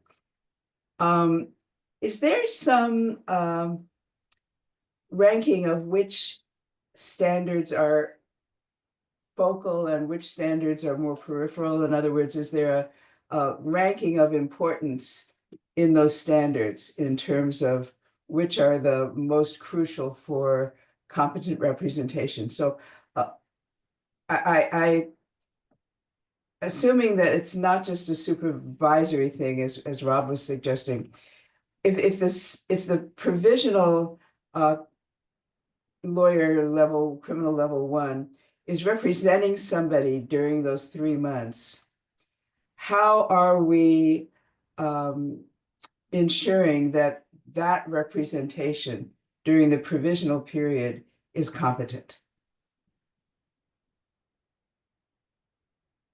And Thank you. I'm sure I missed it, but if you would reassure me. Thank you. No, so that is one of the areas, Vice Chair Mandelberg, that the agency needs to focus on developing policy and process for how we actually will approach that provisional certification. I don't think we've figured out the time frame that would apply, or if it would be the same in every situation where a provisional certification is made. And I think part of what is needed is looking at what you called out, and I probably the work groups have talked about it internally, but we haven't talked about it in relation to provisional certification. Are there some standards that are deal breakers? If you don't meet it, you cannot pass go and do this type of work. So I think that's part of what's needed to develop still, is how we'll approach in particular provisional certification, which is an entirely new concept for the agency. But one that I think is needed. And really, that I think the work groups and staff working on the standards have really been focused on sort of balancing sort of two big pieces. One, what does it really take to handle certain types of cases? What kind of skills, experience, training does a lawyer need? And setting them sufficiently high that we are supporting the elevation of public defense practice across the board, regardless of the particular case type or subject matter area, but also trying to balance that against a shortage of attorneys and an intent to not make that situation worse. So it's two things that I think are challenging to balance, but it is really, I think, one of the sort of overall challenges before the agency at this point. So I think those are the two big things, very high level, that the work groups and our staff have been focused on. Commissioner Harris. Yeah, I think Susan, that's a good point as far as supervision. Maybe provisional licensees may take a little bit elevated supervision, but I think that there are supervision requirements in the contract and that are going to be applicable. So I don't know if they necessarily have to be in the standards, but certainly they could be addressed. Also, what made me, it actually raised another issue with me. Do we have standards for attorney trainers? We do not currently have standards for attorney trainers, but developing and setting training standards is part of this overarching body of work for quality management for public defense services that is contemplated down the road a bit. So I would suggest, you probably already thought of this, but as you develop those training standard, attorney trainers, attorney supervisors, mentor programs, or whatever you want to do as far as development, professional development standards, and that could certainly be referenced if you have provisional licensees for a period of time. Thanks. Thank you. I wonder what other commissioners think about this adopting standard. I know we're not adopting today, we're discussing, but adopting standards kind of piecemeal, because they seem like they're all so interconnected. And I recognize and understand the idea of, trying to get these in place because we need to do that. But on the other hand, it feels incomplete not to have the supervision standards done at the same time that, we have the qualification standards, et cetera. Director Campy. Thank you, Chair Nash. I will just note that adopting the standards is the first step in a longer process. And so once the standards are adopted, the agency is going to be working on an implementation plan to implement those standards. So they won't go into effect on the day that they are adopted. And things like developing the plans for how we do equivalency or under supervision, and the supervision that can also be part of that longer implementation plan. So I want to put that out there for your all's consideration, that the adopting the standards is just one piece of the process. Then we have to figure out how we're going to implement these standards, and that could be over more than one biennium. I don't think that this is going to be a quick implementation. Thank you for those comments. Do my comments raise any other questions or comments by commissioners? All right, doesn't sound like it. All right, well, thank you very much, and thank you for your hard work and for the work group's hard work on this. We really appreciate it, and look forward to having these presented to us in future months, and the additional standards that I know the work group is working on. Chair Nash, can I say one final thing? It's unrelated to the standards, maybe related in some way. I just wanted to share with the commission that I'm actually leaving the agency. This is my last week. And I'm going to the Court of Appeals to serve as senior staff counsel there. But I just wanted to thank you all for the opportunity to be part of this really important work, and serve the commission and the public defense community and clients. It's been really great to be part of a lot of important work and engaging with providers over the last few years. So thank you. Well, thank you very much, Ms. Flowers, and thank you for letting us know, and thank you for your hard work. We really appreciate it. All right, and good luck at the Court of Appeals. All right, next, moving on to briefing on attorney contracts. Director Camphy. Thank you. So this is intended as the beginning of a conversation with the commission about the attorney contracts. And as I mentioned earlier in our meeting, the vast majority of public defense in Oregon is delivered through our contracting model. So this is by far the biggest program that we run to facilitate the appointment of counsel. So the three programs that we run are first the contracted public defenders, then the hourly program, and then our state trial division, which is by far the smallest program that we're running. So the decisions that are made about how to proceed with attorney contracts really have a huge impact on the delivery of public defense in our state, since this is our primary mechanism. With that, let's get started. So the commission over the past year has done a lot of work around the adoption of workload standards, and this is work that was directed by Senate Bill 337. So we were statutorily required to adopt workload standards for public defense. And this commission did so and adopted the National Public Defense Workload Standard that's set forward in the 6-year plan. And in order to accomplish that goal, the commission built out the agency's requested budget with a request for policy option packages that would increase the number of public defenders, stabilize rates for public defenders so that we could start bringing down those caseloads for public defenders in order to meet those national best practices. The agency's requested budget informs the governor's requested budget. And in the governor's requested budget, that reflects really a current service level budget for contracts.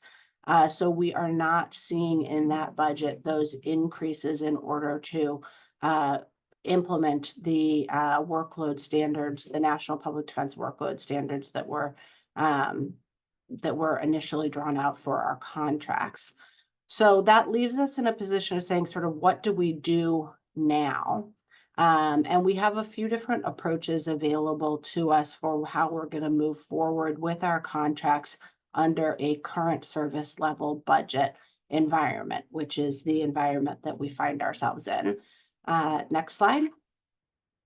The three things that we can do. So the current service level budget is built on the MAC model.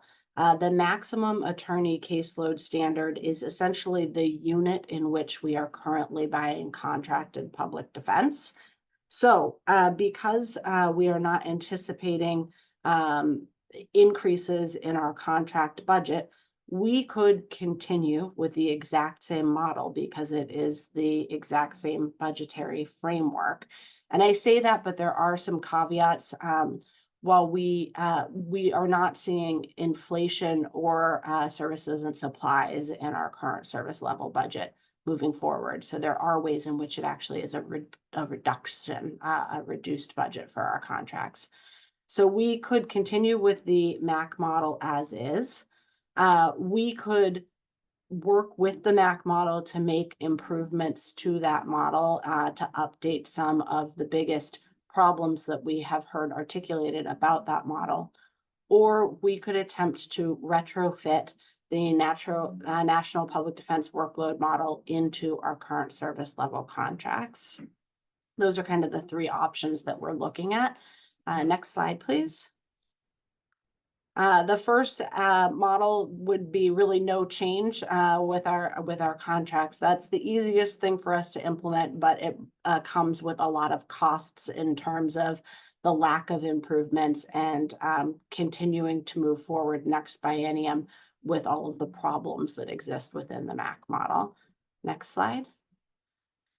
The second option is to try to address some of the problems that have been articulated in the MAC model through policy changes. And so some of the things that we have heard articulated is that MAC isn't accurately reflecting the ethical capacity of new lawyers, that somebody that just got a bar license and is practicing public defense for the first time is not able to handle 300 misdemeanor cases. That MAC doesn't assign, doesn't remove case weight for cases once they go into warrant status. That it is overcounting the case weight for cases where there's more than one lawyer assigned under a co-counsel model. That allowing contracted attorneys to also take hourly cases is converting our contracts into a flat fee model. And that because MAC is a maximum attorney caseload, not a minimum attorney caseload, it becomes really problematic to use as a forecasting tool when you're trying to say how much of a caseload you're going to be able to cover within a jurisdiction under the MAC model.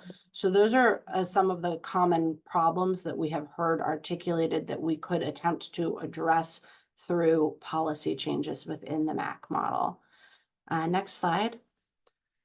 The final option that would be available to us would be to attempt to retrofit the National Public Defense workload model into our current service level contracts. This could be done one of two ways.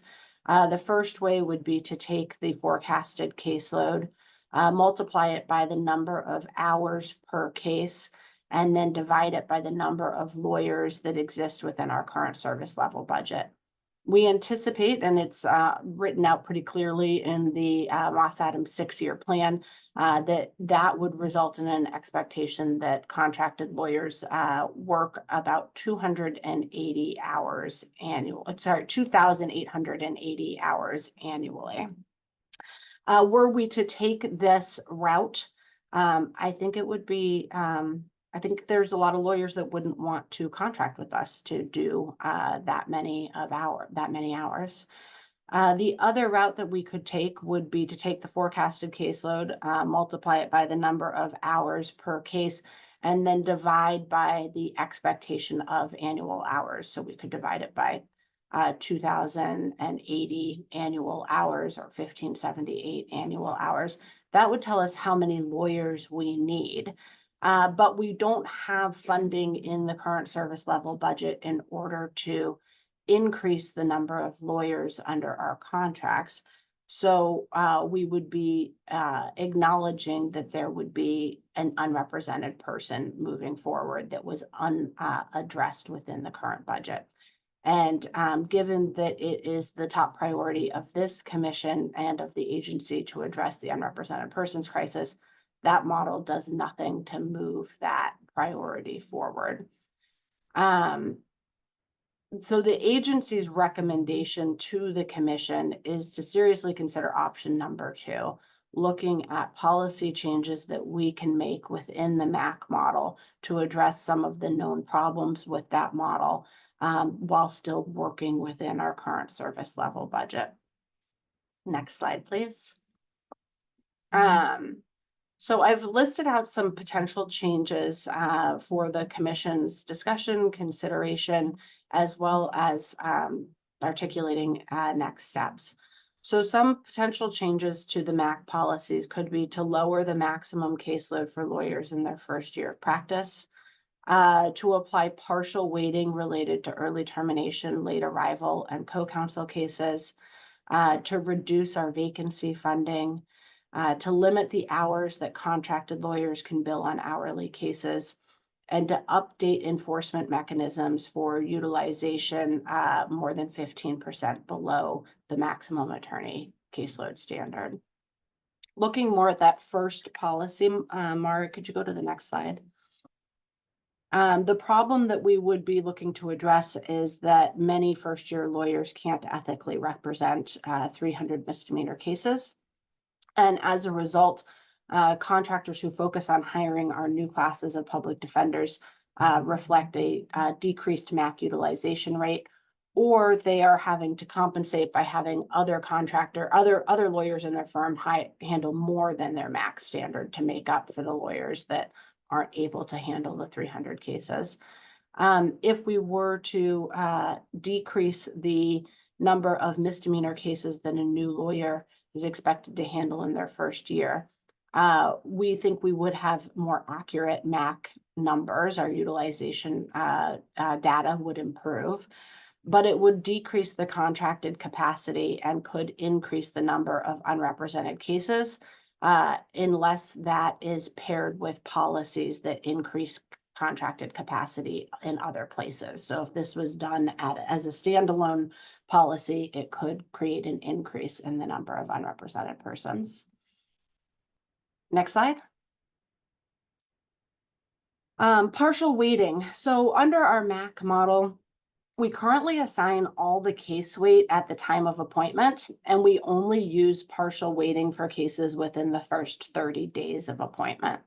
As a result, one case can end up with multiple case weights assigned to more than one lawyer. So for example, if a lawyer represents a client for 35 days, they will receive the full weight of that case. If the client then bench warrants after 35 days and goes into warrant status for 8 months, and then a new lawyer is appointed, that new lawyer would also get the full weight of that case. And so we have cases which get double weight counted throughout the system if they have more than one lawyer. This also occurs when a lawyer leaves an office and their case is reassigned to another lawyer in their office, or a conflict develops on the case and they have to withdraw and the case is assigned to another lawyer. The flip side of the early termination is late arrivals. Lawyers who receive a case late receive the full weight of that case, regardless of where they are in the process. So it could be the case that the case has been worked up fairly well, it's relatively close to resolution, but they would still get the full weight of the case. And then another way in which we have cases that receive more than one weighting is when co-counsel is assigned on a case. Both lawyers on the case, when we approve co-counsel, are able to claim the full weight of that case. And so the way that the MAC is currently built, it does allow one case to result in multiple weights if assigned to different lawyers. We could pass a policy that instead gives a partial weighting. So a percentage, 50-50, 30-70, something of that nature. The impacts of that would be that less weight would be assigned when more than one lawyer represents a client, and that would increase the MAC capacity in the contracts and potentially reduce the number of unrepresented persons cases. Next slide. OPDC's contracts currently fund vacancies in full for 60 days and then partially fund vacancies for 120 days.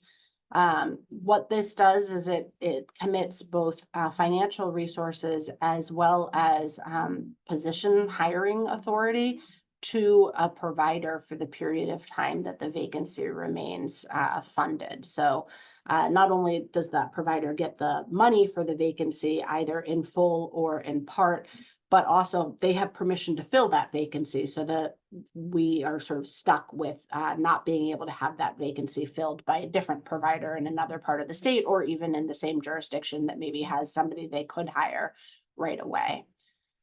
We could reduce the amount of time that vacancies remain funded or remain available to be filled within a contract. Doing so would be less stable for the contractors. It would be give them shorter timelines to recruit for vacant positions and give them less stability around their overhead expenses.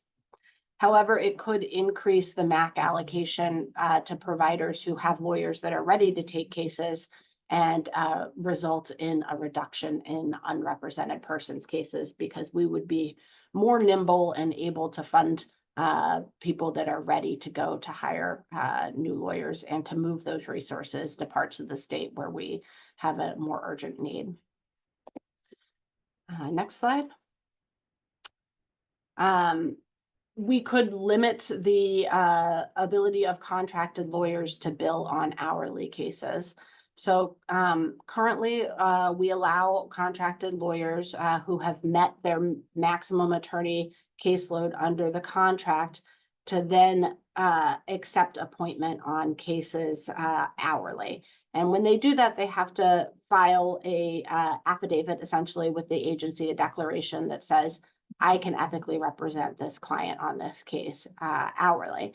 And then they can bill against that case. And there really isn't a limit on how many clients they can take hourly or how many hours they can bill other than the soft cap limits that exist within our hourly system.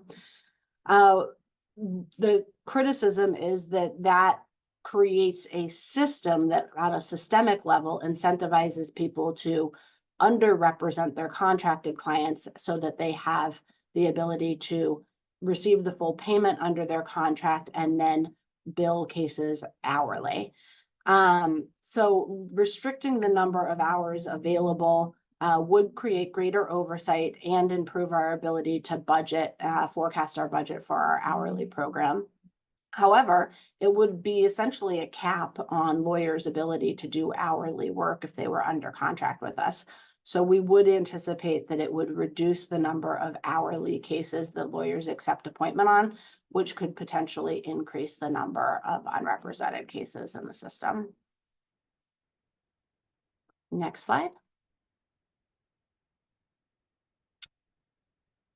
We could update our enforcement mechanism for contractors under MAC. So the maximum attorney caseload standard creates a maximum expectation under the contract, but it doesn't create a minimum expectation. Our contract says that providers who are 15% above or below that maximum for an extended period of time may be subject to reductions in their contract. It's difficult to identify whether or not a contractor has breached their contract because they could be below for a number of very legitimate reasons for a period of time. And then it's also difficult for us to impose penalties under our current contracting structure because the only penalty that's really available to us is to reduce contracted MAC in a contract. So if a contractor is more than 15% below for 3 months, we could say, okay, we're going to remove contracted MAC from your contract. But that essentially means you're removing a lawyer from their contract or a portion of a lawyer from their contract.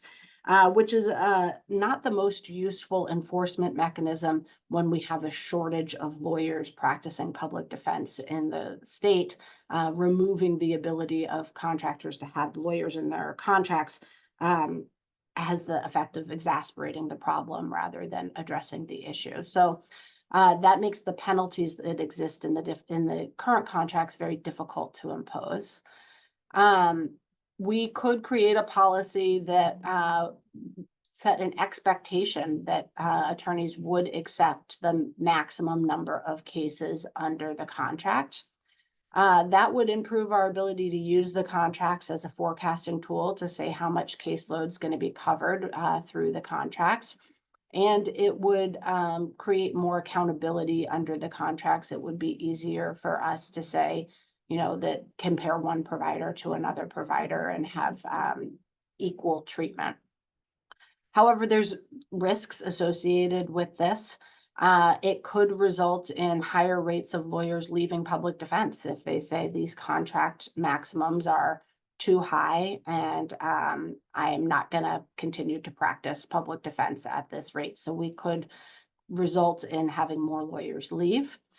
The end result would be that enforcing the MAC as a expectation would reduce unrepresented cases unless, and it's an important unless it increased attrition, in which case it could exacerbate the problem. So there's a lot of unknowns and risks associated. Next slide. There are actually a lot of other changes that we could potentially consider for our MAC model. And it's important when we think about undertaking this process that we keep in mind that the more changes we try to implement, the greater uncertainty we are introducing. And so it would be the agency's recommendation to sort of pick the top policies to pursue as opposed to try to do everything at the same time.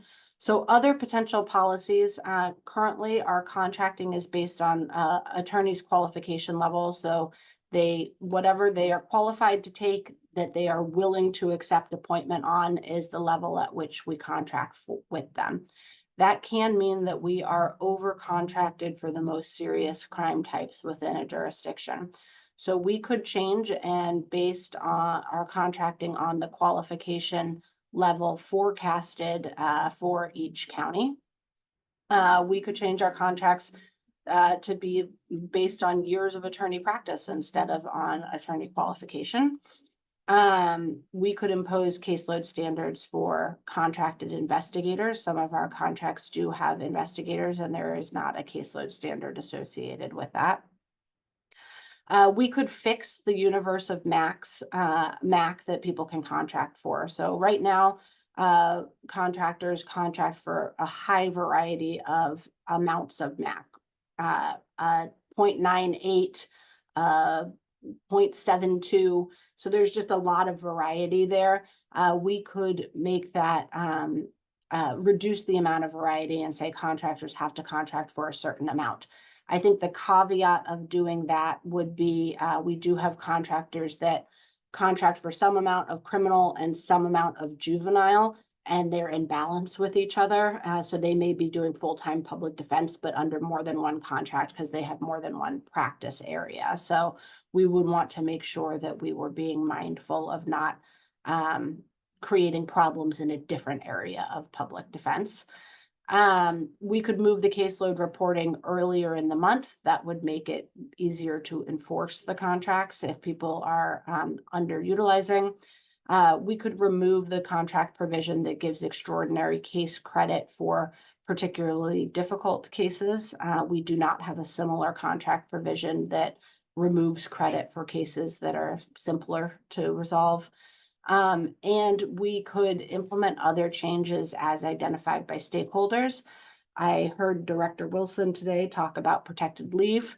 That is not an area that we have identified, but we do need to engage stakeholders in a process before moving forward with any of these changes. And so I would anticipate that that stakeholder process would result in additional suggestions. Next slide. So just in terms of process, next steps, timelines, today we're introducing this concept with the commission. Following this meeting, if this is direction that the commission is wanting to go, we will engage in a stakeholder process. That will be an internal process. We need to make sure that our contracts have input from budget, data, trial support and development, so different branches within the agency. We also need to work with public defenders and to get input from people that are on the ground doing the work about how these policy changes would affect them. We need to make sure that policy changes aren't going to cause disruptions in the courtroom, that they actually work with other parts of the criminal justice system. So we would want to get feedback from courts and district attorneys about how this would work on the ground. We would then develop draft policies for the commission. We can present those draft policies to the commission either in March or in April. March feels very ambitious, but I'm putting it out there. The commission would then be asked to adopt the policies at the following commission meeting, which would be either the April or the May commission meeting. And then I put on your radar that our current contracts are set to expire on June 30th of 2025. And we may need to extend them in order to complete this work in a meaningful way. We did do contract extensions for our last contract cycle. That is not without costs, but it is a possibility. Next slide. Okay. I think that's it for my overview, and the hope was that this would be an opportunity for the commission to start talking about contract changes. So here's what I'd like to do. We're scheduled to take a break, and I think this is a good time to take a break. And then we can have our discussion after the break. I anticipate there'll be a number of comments and concerns and questions. So why don't we take a break, and we'll be back at 11:20, and we'll pick up the discussion at that point.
All right, it is 11:20.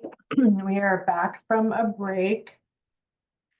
And before the break, we had a presentation regarding possible contract changes that would have an impact on the unrepresented person's situation. So are there any comments or discussion from commissioners?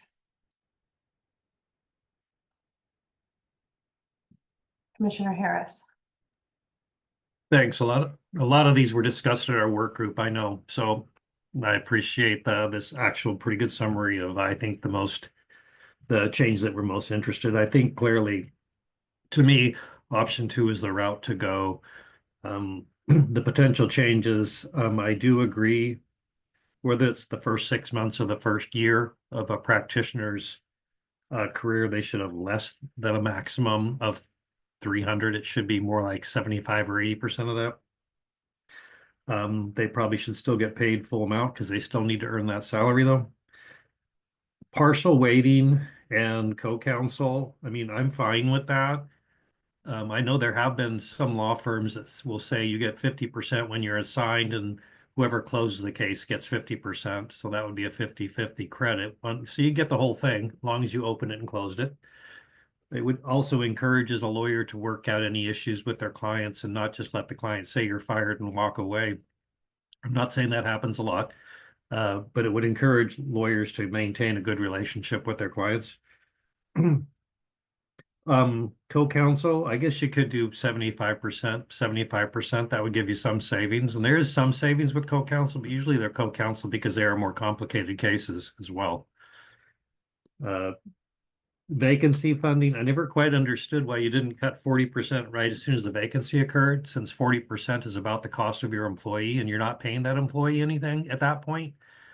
But you certainly do have to maintain your basic infrastructure and your staffing in anticipation that that seat will become filled.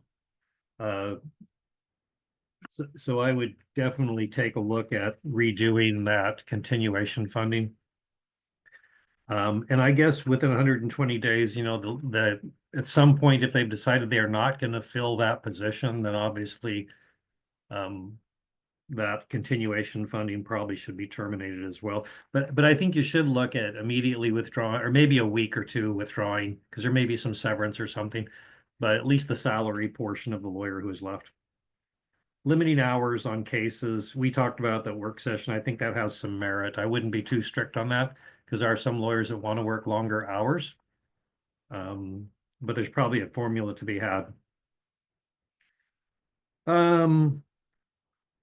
You know, I think I'm the one that's been pushing that we should pay lawyers based on their years of experience, because I think that encourages the experienced lawyers to also take the misdemeanor and CFL cases, which is where our biggest shortfall is, number one.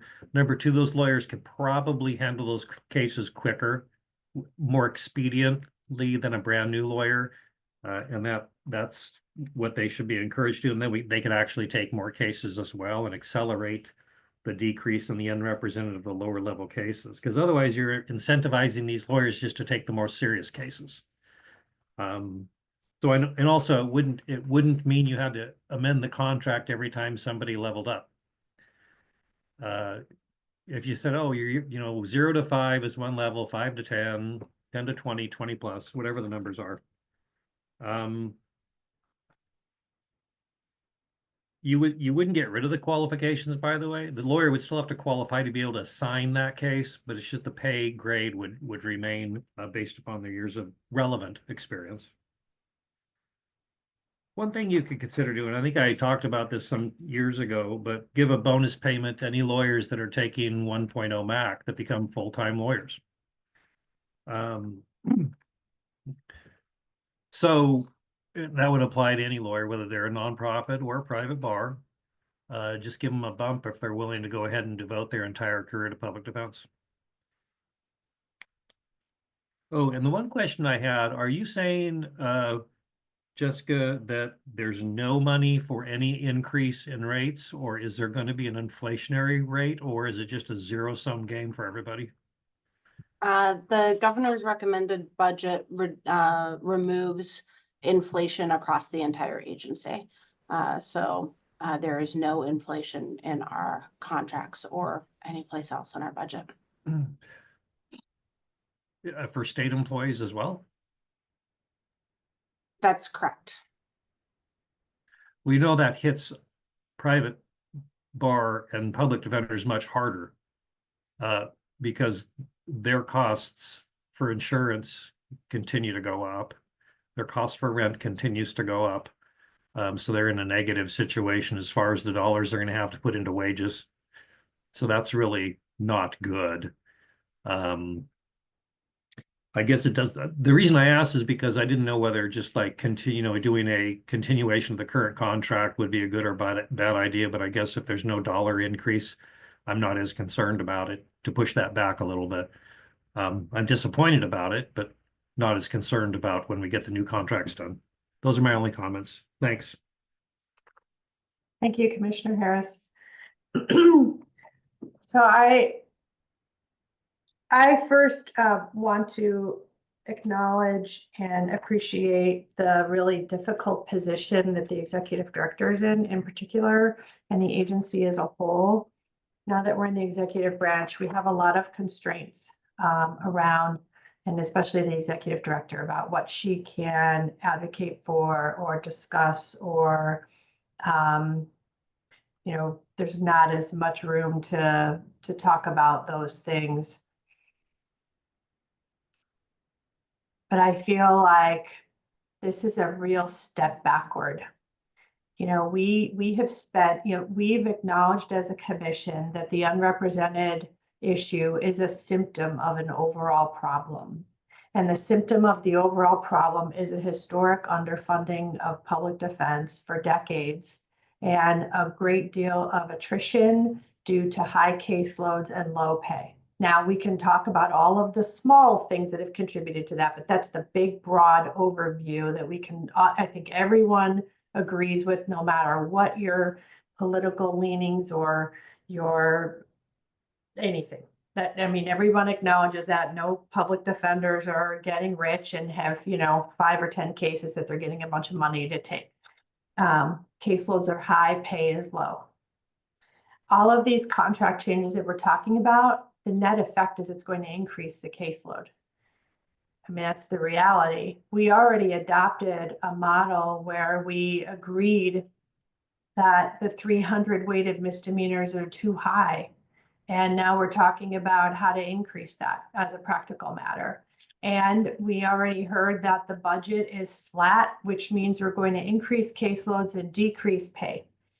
And I recognize that there is a finite amount of money, but from my perspective, for decades, what we have done is say, okay, this is how much money you've given us. We'll figure out how to make that work.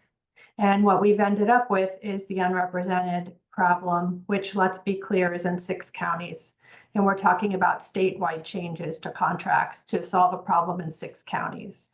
And that's serious. And those 6 counties have and there are, other counties on the outline, but those are the main things. And it's a serious problem that we need to address. But I wonder, and I would like to discuss whether or not it's a mistake to make changes across the board when we have problems in 6 counties. And I fear that the problems that we create by these contract changes will increase dissatisfaction and will increase people leaving public defense. And, I think no matter what we do as a commission, we need to be really, really transparent and very clear in our messaging, in that we can make all of the changes that we want to make, but we don't have the infrastructure in place, the support that we need to solve this problem. This problem can't be solved with the structure that we have at the current time. If we know this, because, Director Camphy's already talked about the math, it's math. And if we took the amount of forecasted cases by the number of current lawyers we have, lawyers would have to work nearly 3,000 hours a year to be able to cover that caseload. And if we did the math differently and we took the caseload and we divided it by the number of hours, we have a shortfall in the number of lawyers. We already know that. And I think that we need to be talking about that we can make all the contract changes that we want to. And I don't think it's going to solve this unrepresented persons problem. We're still going to have an unrepresented persons issue. Those issues are related to unique problems in counties that those counties have not been able to resolve with our help. And we need other, as Judge Lipscomb talked about the other day, we need other partners to help us with this. It's not just us changing the contracts that are going to solve this problem. And those are my concerns overall, and I'd like to have a more full discussion about that. And if I always say I'm not a commission of one, and I'm not a commission of one. Those are my particular feelings, and I'd like the commission overall to, set me in my place if I need to be, or to have a discussion about those things. I saw Director Camphy first. Thank you. It's a little bit off topic, but I want to correct something that I said and not let it stand. I asked for clarification on Commissioner Harris's question about increases for state employees. So it's my understanding that is the state employee salary increases are a function of the state salary pot, which is decided statewide later in the session and is part of the Department of Administrative Services budget. So we actually don't know what will happen with the state employees yet, because that's not part of our budgeting process. So I just wanted to clarify. Thank you. I appreciate that. All right, Commissioner Wright. Yeah, I guess I would just want to echo a lot of what Chair Nash said, and it almost seems like this governor doesn't understand the history behind the unrepresented crisis and how we got here in terms of where we are from a budget perspective. Because if at this point I feel like we as a commission have taken certain steps to do everything that we can do, sometimes we're getting thwarted by certain people in the legislature who I feel like aren't being super helpful to our position, but we're doing everything we can do as a commission to try to address this problem that didn't happen in a day and isn't going to be fixed in a day, but without being able to properly fund, how much time have we put into the 6-year plan? And how much time are we putting into these systemic plans that touch on so many aspects of public defense to try to address these issues? And at the same point, we're getting undercut, and we're not even being able to, with the budget that we're being given, I don't know that we're going to be able to even maintain current service levels, not to mention being able to deal with what we know is the situation that is going to come out of the horizon, which is going to create, we're here because Oregon has one of the most significant unrepresented situations in the country. And it's almost as if this governor either doesn't understand how we got here or maybe doesn't care. And so, or maybe the priority isn't from the governor's position is not the unrepresented situation. Maybe there are other priorities that the governor's office has right now that is not the unrepresented crisis. I'm not sure, but as a commissioner of this board, those aren't my priorities. My only priority is this crisis. But where we are from a funding perspective and the governor's office refusal to give us the basic things that we need in order to try to address this problem, I don't know, this seems difficult to me. And I think that we need to somehow address these issues with the governor's office, but I'm not sure she's going to listen right now. I'll be honest. Commissioner Manenberg. I'd like to wait and speak after Commissioner Buckley speaks. Thank you. Okay, Commissioner Buckley. Thank you, Madam Chair. I appreciate all the comments, and it does, it looks to me we are heading to a situation because state employees' compensation gets settled at the end of session. There's usually a pot of money that the legislature puts aside for that, for negotiations between the executive branch and the state employees. And we will end up in a situation where state employees will get a raise this year. And the nonprofit attorneys and consortium attorneys will not, if what I'm understanding here. So that is a dynamic that we have to look at and face. The governor has been very clear what her priorities are. It's housing, behavioral health, and literacy, really early literacy. Those are the things that she's trying to put the bulk of the funds into. So she has not prioritized this crisis as one of her top 3 priorities. But you mentioned it, Madam Chair, the executive director's in a challenging position, as are we, in that we have a responsibility to bring up that there is a red flag here, but we can't oppose the governor's recommended budget. So it's a challenge for us to be able to say, and maybe we need to in some way put in writing a communication to the governor's staff to say, as a commission, we understand our obligation, but we do need to raise this red flag that this has the potential of making this crisis worse unless we can address the reality of what the contracts are going to look like with the requirement for more hours and, literally because of no inflation being included, lower pay. So that's what's going through my head. Appreciate that, Commissioner Vandenberg.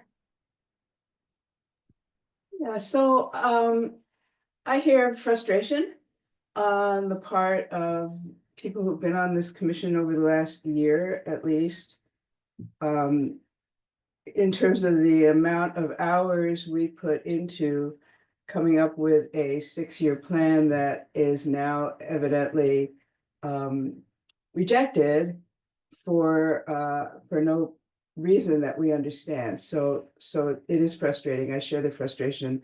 I completely support what Chair Nash said earlier in this discussion.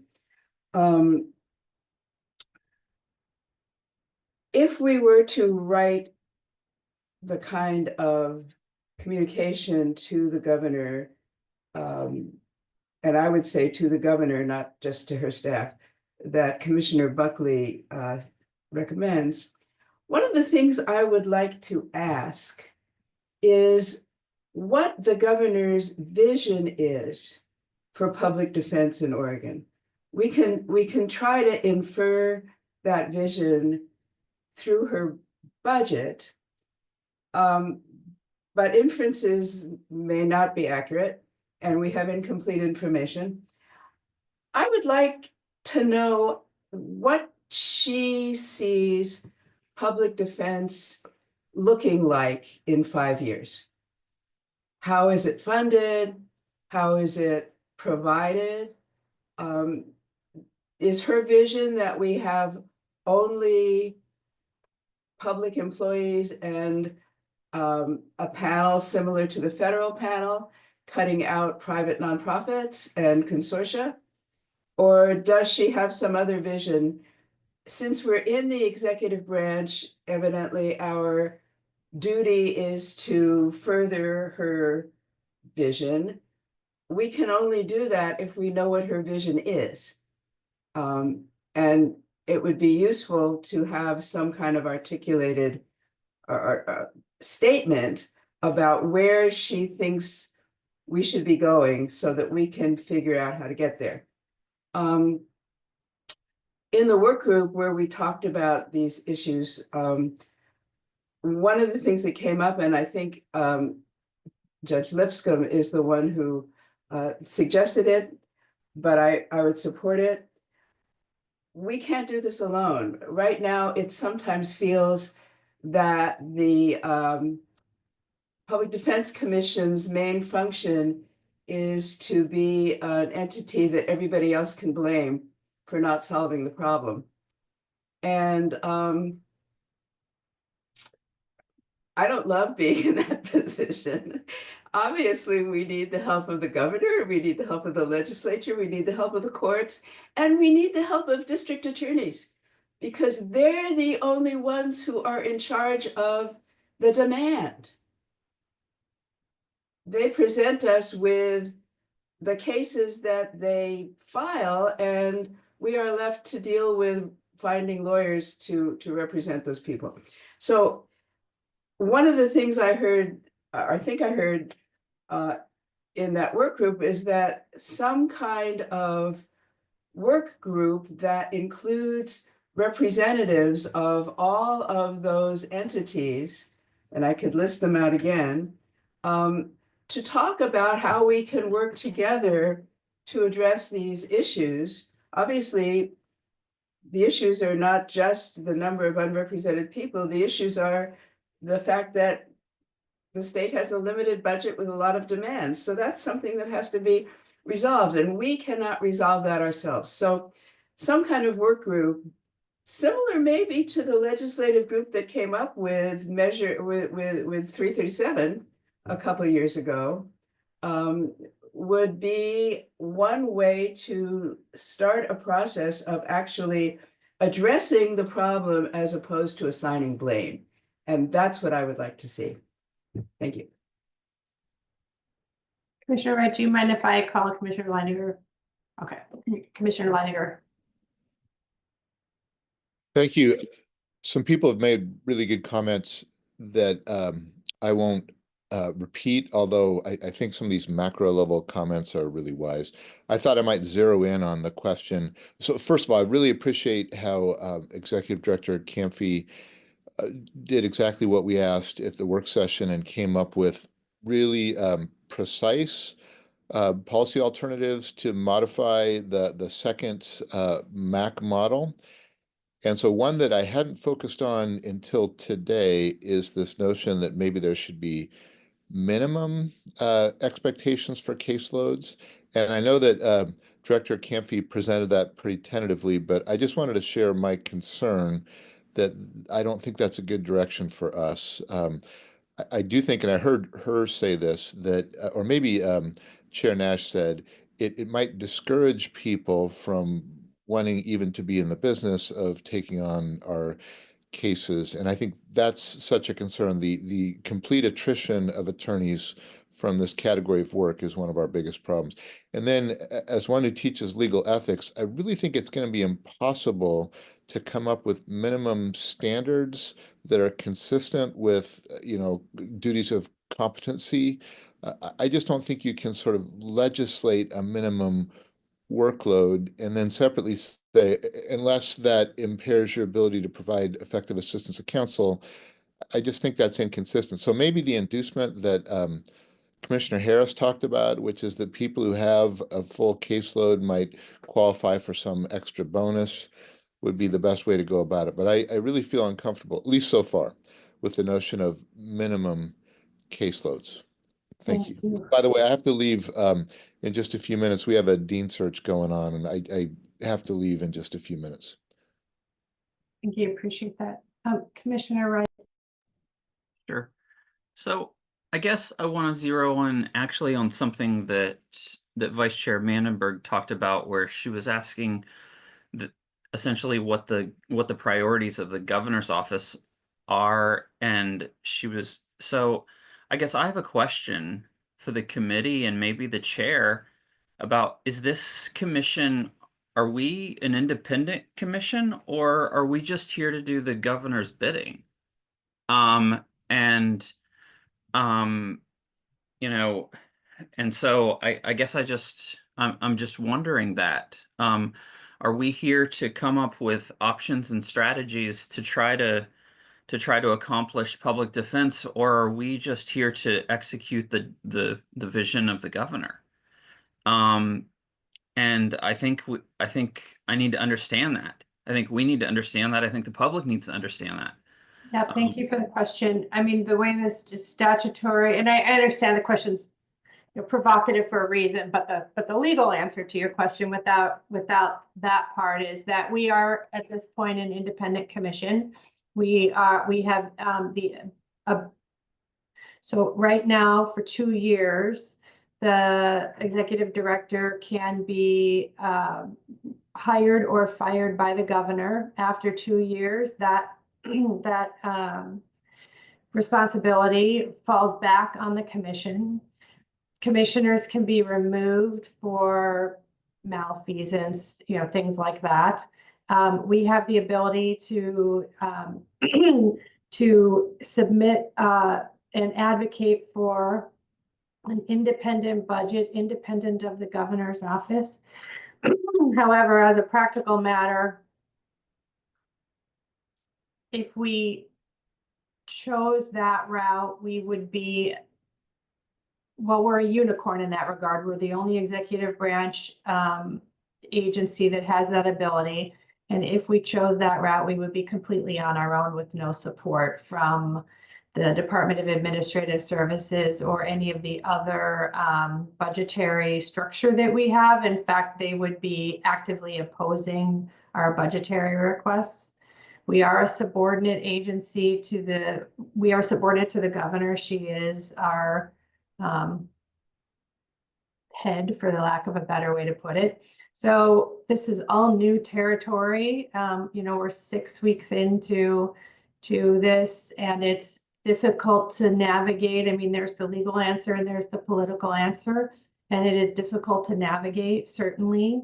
The implication in your questions, I think, is a point that is something that the prior commission certainly struggled with under Senate Bill 337, and that commission it was the only portion of Senate Bill 337 that commission took a position on in the legislature, which is to make sure that we remained independent. It is one of the 10 principles of public defense, as well as a strong, the Sixth Amendment Project has been very clear when they advise the legislature that maintaining the independence of public defense is integral to this agency and to this commission. And it's something that I think that if the time comes where we have to have a more full discussion about that, we can. But I think I can say with some certainty that the entire commission believes we should remain independent. But we are an executive branch agency, so it makes it difficult to thread that needle, I would say. Yeah, I mean, the reason for my question is that, we can have independent goals and ideas, but how we can execute those goals are completely dependent on the budget that we're given from the governor's office. So, right. And that's the needle we're threading right now, is that we essentially have to have the same priorities as the governor, because if we don't, she's not going to give us money. And we're not going to be able to. I will say this. Ultimately, it's the legislature that funds public defense, that funds everyone, right? So the governor, and like every other executive branch agency, the governor says, this is what I would like you to do with my agencies. The legislature can say, go pound sand. And that's the same for the Department of Human Services, the same for DOJ, the same for everyone. So it is true that we go in, and there are benefits also, let's remember, going in under the umbrella of the governor. When we were in the judiciary, we were completely on our own and had really no financial support or no structural support for our budget. We were out on our own. And of course, the Chief Justice was an advocate, but she did not come in and advocate for our budget. We were a separate entity. So there are advantages to us being in the governor's office, but you're right. There is a tension there because we're an executive branch agency and we come in under the governor's budget, but the legislature is ultimately going to do that, ultimately going to fund us. And there are other people other than our commission who are advocating for and lobbying for and having discussions with the legislature about our funding. And we have 2 of our commission members who are, one of them is the co-chair of Ways and Means, Representative Evans, and Senator Prozansky, who is the co-chair of the Judiciary Committee. And so they are in the legislature and they have, ultimate say in how we get funded as well. All right, that's the end of my comments. Thank you. Thank you. I appreciate it. Commissioner Lipscomb. You're muted.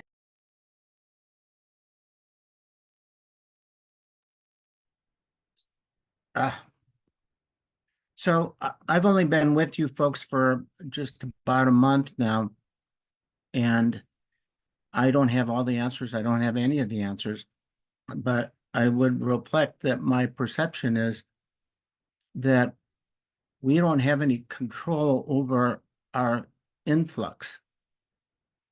Much like corrections, we have to respond to the problems that were dealt by other agencies, police and district attorney's offices, etc. And we really need to have some degree of control over the inflow that comes in.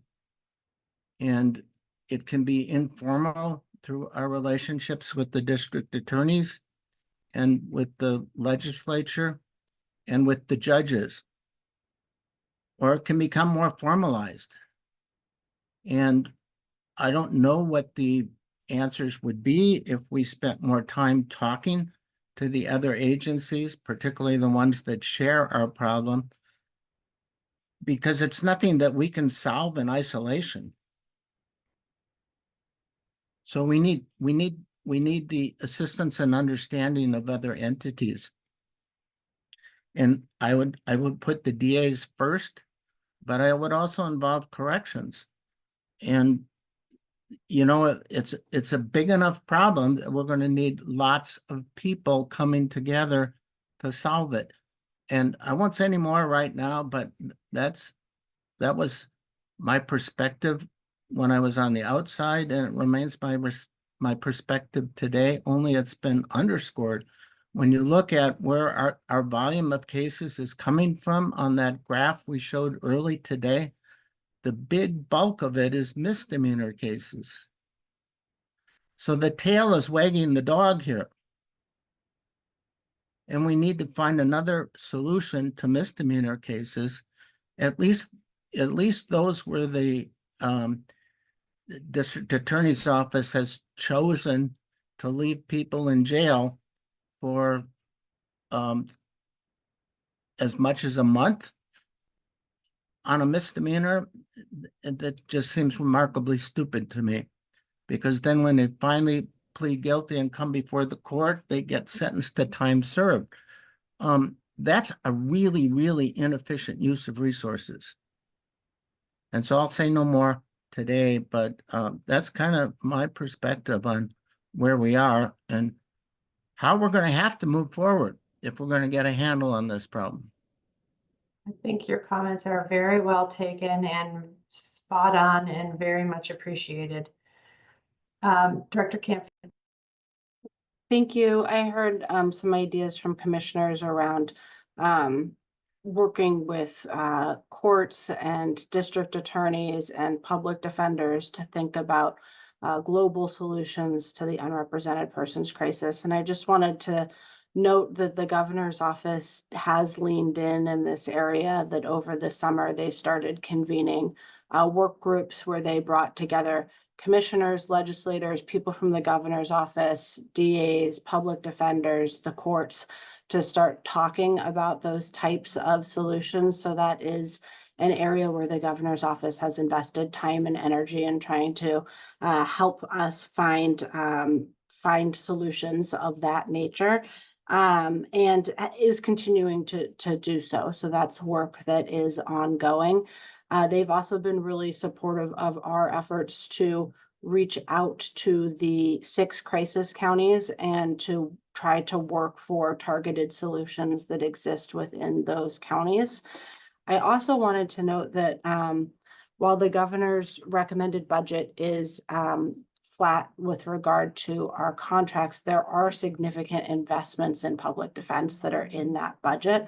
The investments are in different areas of our programs. And so we are looking at investments in expanding the state trial division, in stabilizing the hourly rate and adding hourly attorneys. So in both of those areas, there is growth, growth that can be used to target the unrepresented persons crisis. And so strategies around targeting that crisis can be run through those programs. We do see, you know, a workload model, particularly in our hourly cases. Those are cases where lawyers are billing hourly, so they're timekeeping, and that is data that we can be gathering as we build on our conversation and build support for moving a workload model to the contractors in the next biennium. So the governor's recommended budget does have significant investments in public defense. They do not happen to be in the contracted program. Yeah, and thank you for that and that reminder. And to put a finer point on it, by stabilizing the hourly rate, what that really means is making an hourly rate for all contractors be the same, not contractors, I'm sorry, for hourly panel lawyers be the same based on case type. So we won't have a differentiation between in custody, out of custody, THIP, non-THIP, and that really should, if that is fully funded as in the governor's budget, be able to get a lot of those people who are out of custody on the unrepresented persons list off that list, because there won't be this, you'll only get, you get paid the highest amount for taking in custody felony cases. That you'll be paid the same whether a person's in custody or out of custody. So it should be able, and for misdemeanors in custody or out of custody. So it should really be able to help start clearing some of those cases off the unrepresented list. That's the hope, that's the plan, that's what the matrix, the data tells us. Commissioner Harris. Thanks. That's actually interesting information.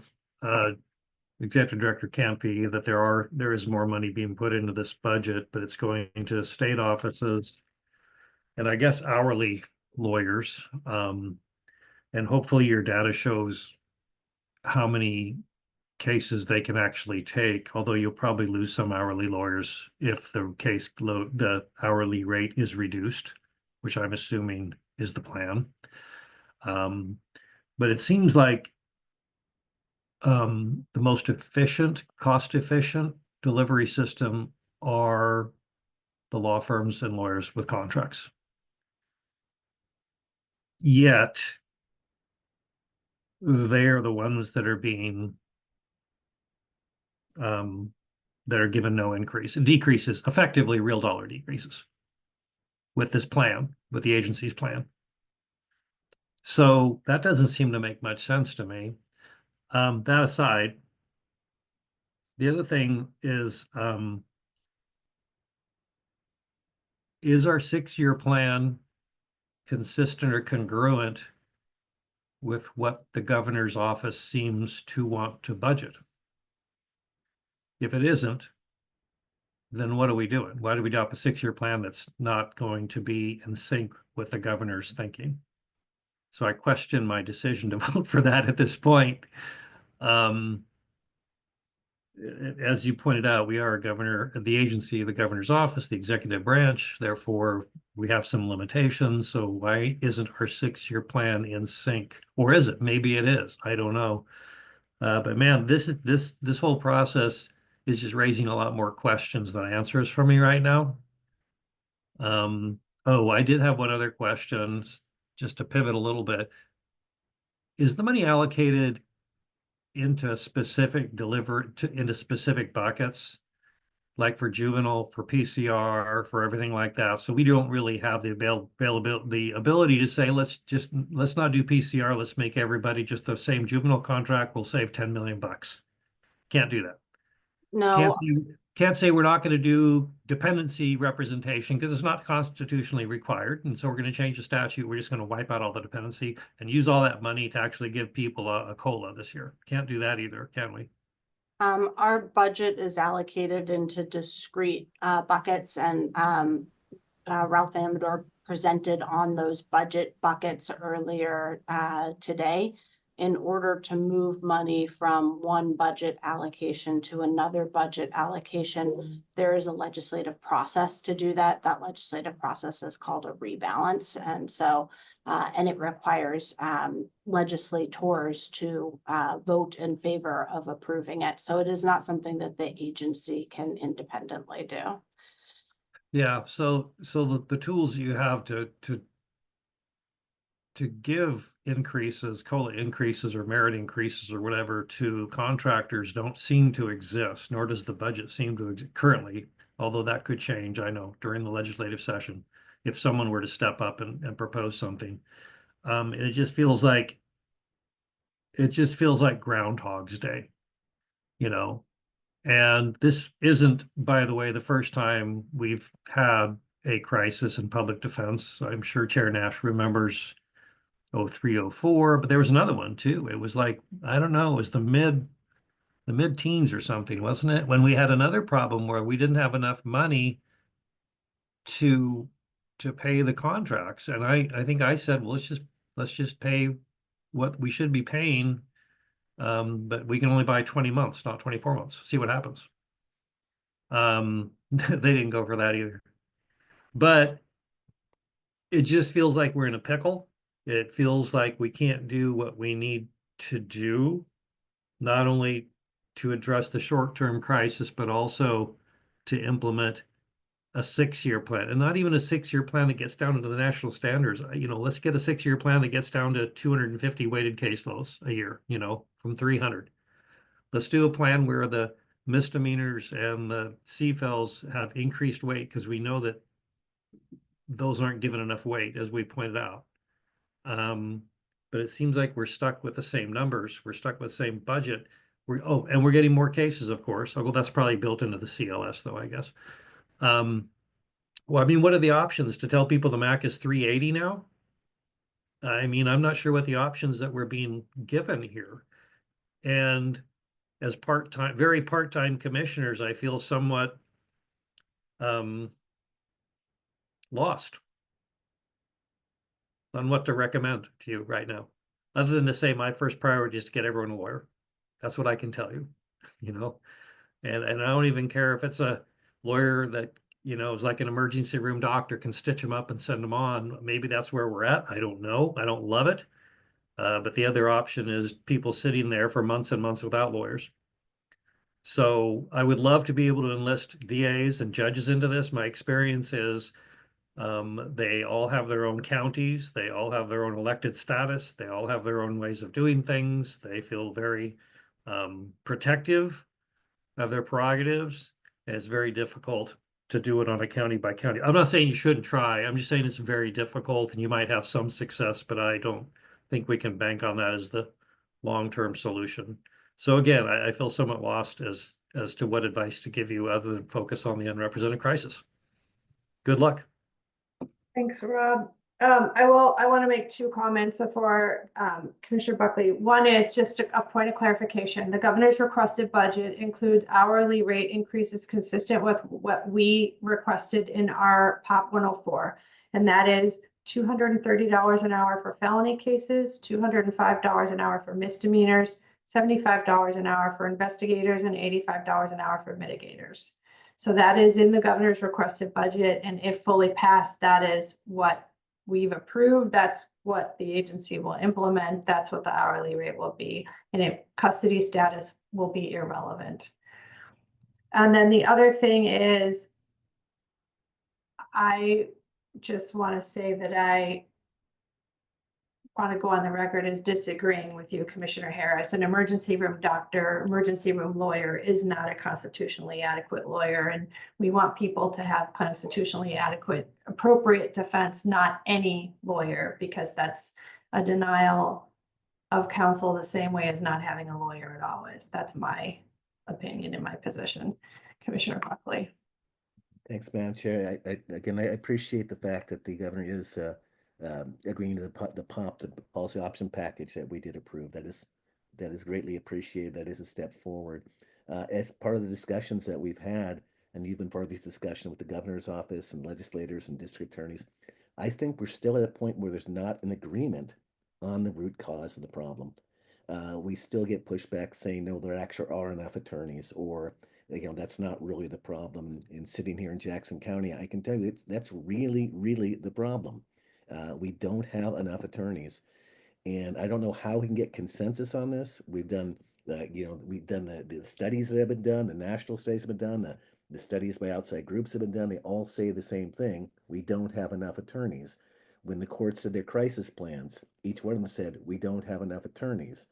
And yet we're still in a situation where district attorneys are saying, no, it's the Public Defense Commission's fault, or it's the public defender's fault that this crisis is here.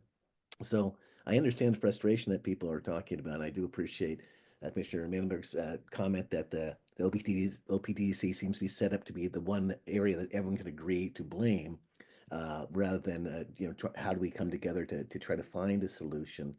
I think part of our responsibility is to find the way to raise red flags when there are red flags, both to the governor and to the legislature and to the public safety community overall. I think that's our responsibility to say, look, we see a problem coming down here, and we want to make sure you're aware of what the problem is, and to the best of our ability. And to always emphasize our goal is to end the crisis by increasing the number of attorneys. That's our goal, and that we need to be consistent with our communications on that. The executive director is in a position where she needs to, and she's doing a great job. She's keeping things balanced. She's keeping people informed of what's going on with all parts of the agency, how the agency is trying to address things. She's doing a great job on that. She can't be advocates. As individuals, we can be advocates. I can go and sit down with a legislator, and as an individual, making clear I'm not speaking on behalf of the commission or on behalf of the executive director. I can be an advocate that says this is not going to work unless we can make a dynamic change. So that's something each one of us can do. And if at a future time we feel positive enough to draft a communication that tries to raise red flags without blaming the governor, without blaming the legislature, just saying this is where we are. We have a 6-year plan. This is what it's based on. We need your help to make this happen so we can solve this crisis. Point very well taken, and very helpful information. And I realize that doesn't give Director Campy a lot of concrete information about what she should do now with potential contract changes. But I think the takeaway from this is that we need to continue to talk about it, because we don't have an agreement really about how to move forward. And we don't have, both on a macro level and a micro level. So we have we have a work group that's, well, actually, I don't know. We're going to have to reschedule our work group for March, because I know it's going to occur we're not going to be able to make that time meet. So we'll have to make that time work. So we'll have to reschedule it, and we should probably do that sooner rather than later, earlier in the month, so that we can continue with these discussions, because I think it's necessary and important, and timing wise, very important that we do this as early in the session as possible, so that if we are going to make some communication as a group, we are able to do that. But to Commissioner Buckley's point, and we'll hear more about this later from Ms. Taylor, we all have the ability as individuals to talk with any individual that we want to. We just can't do that as an official member of the commission. So you could do it as an individual constituent, but you can't do it as a representative of the commission. And I realize we are way off the agenda timing, and I appreciate the full discussion. I thought it was really, really important and really necessary.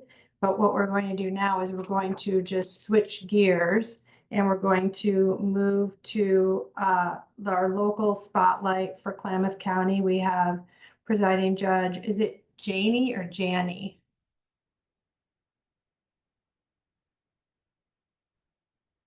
You're muted.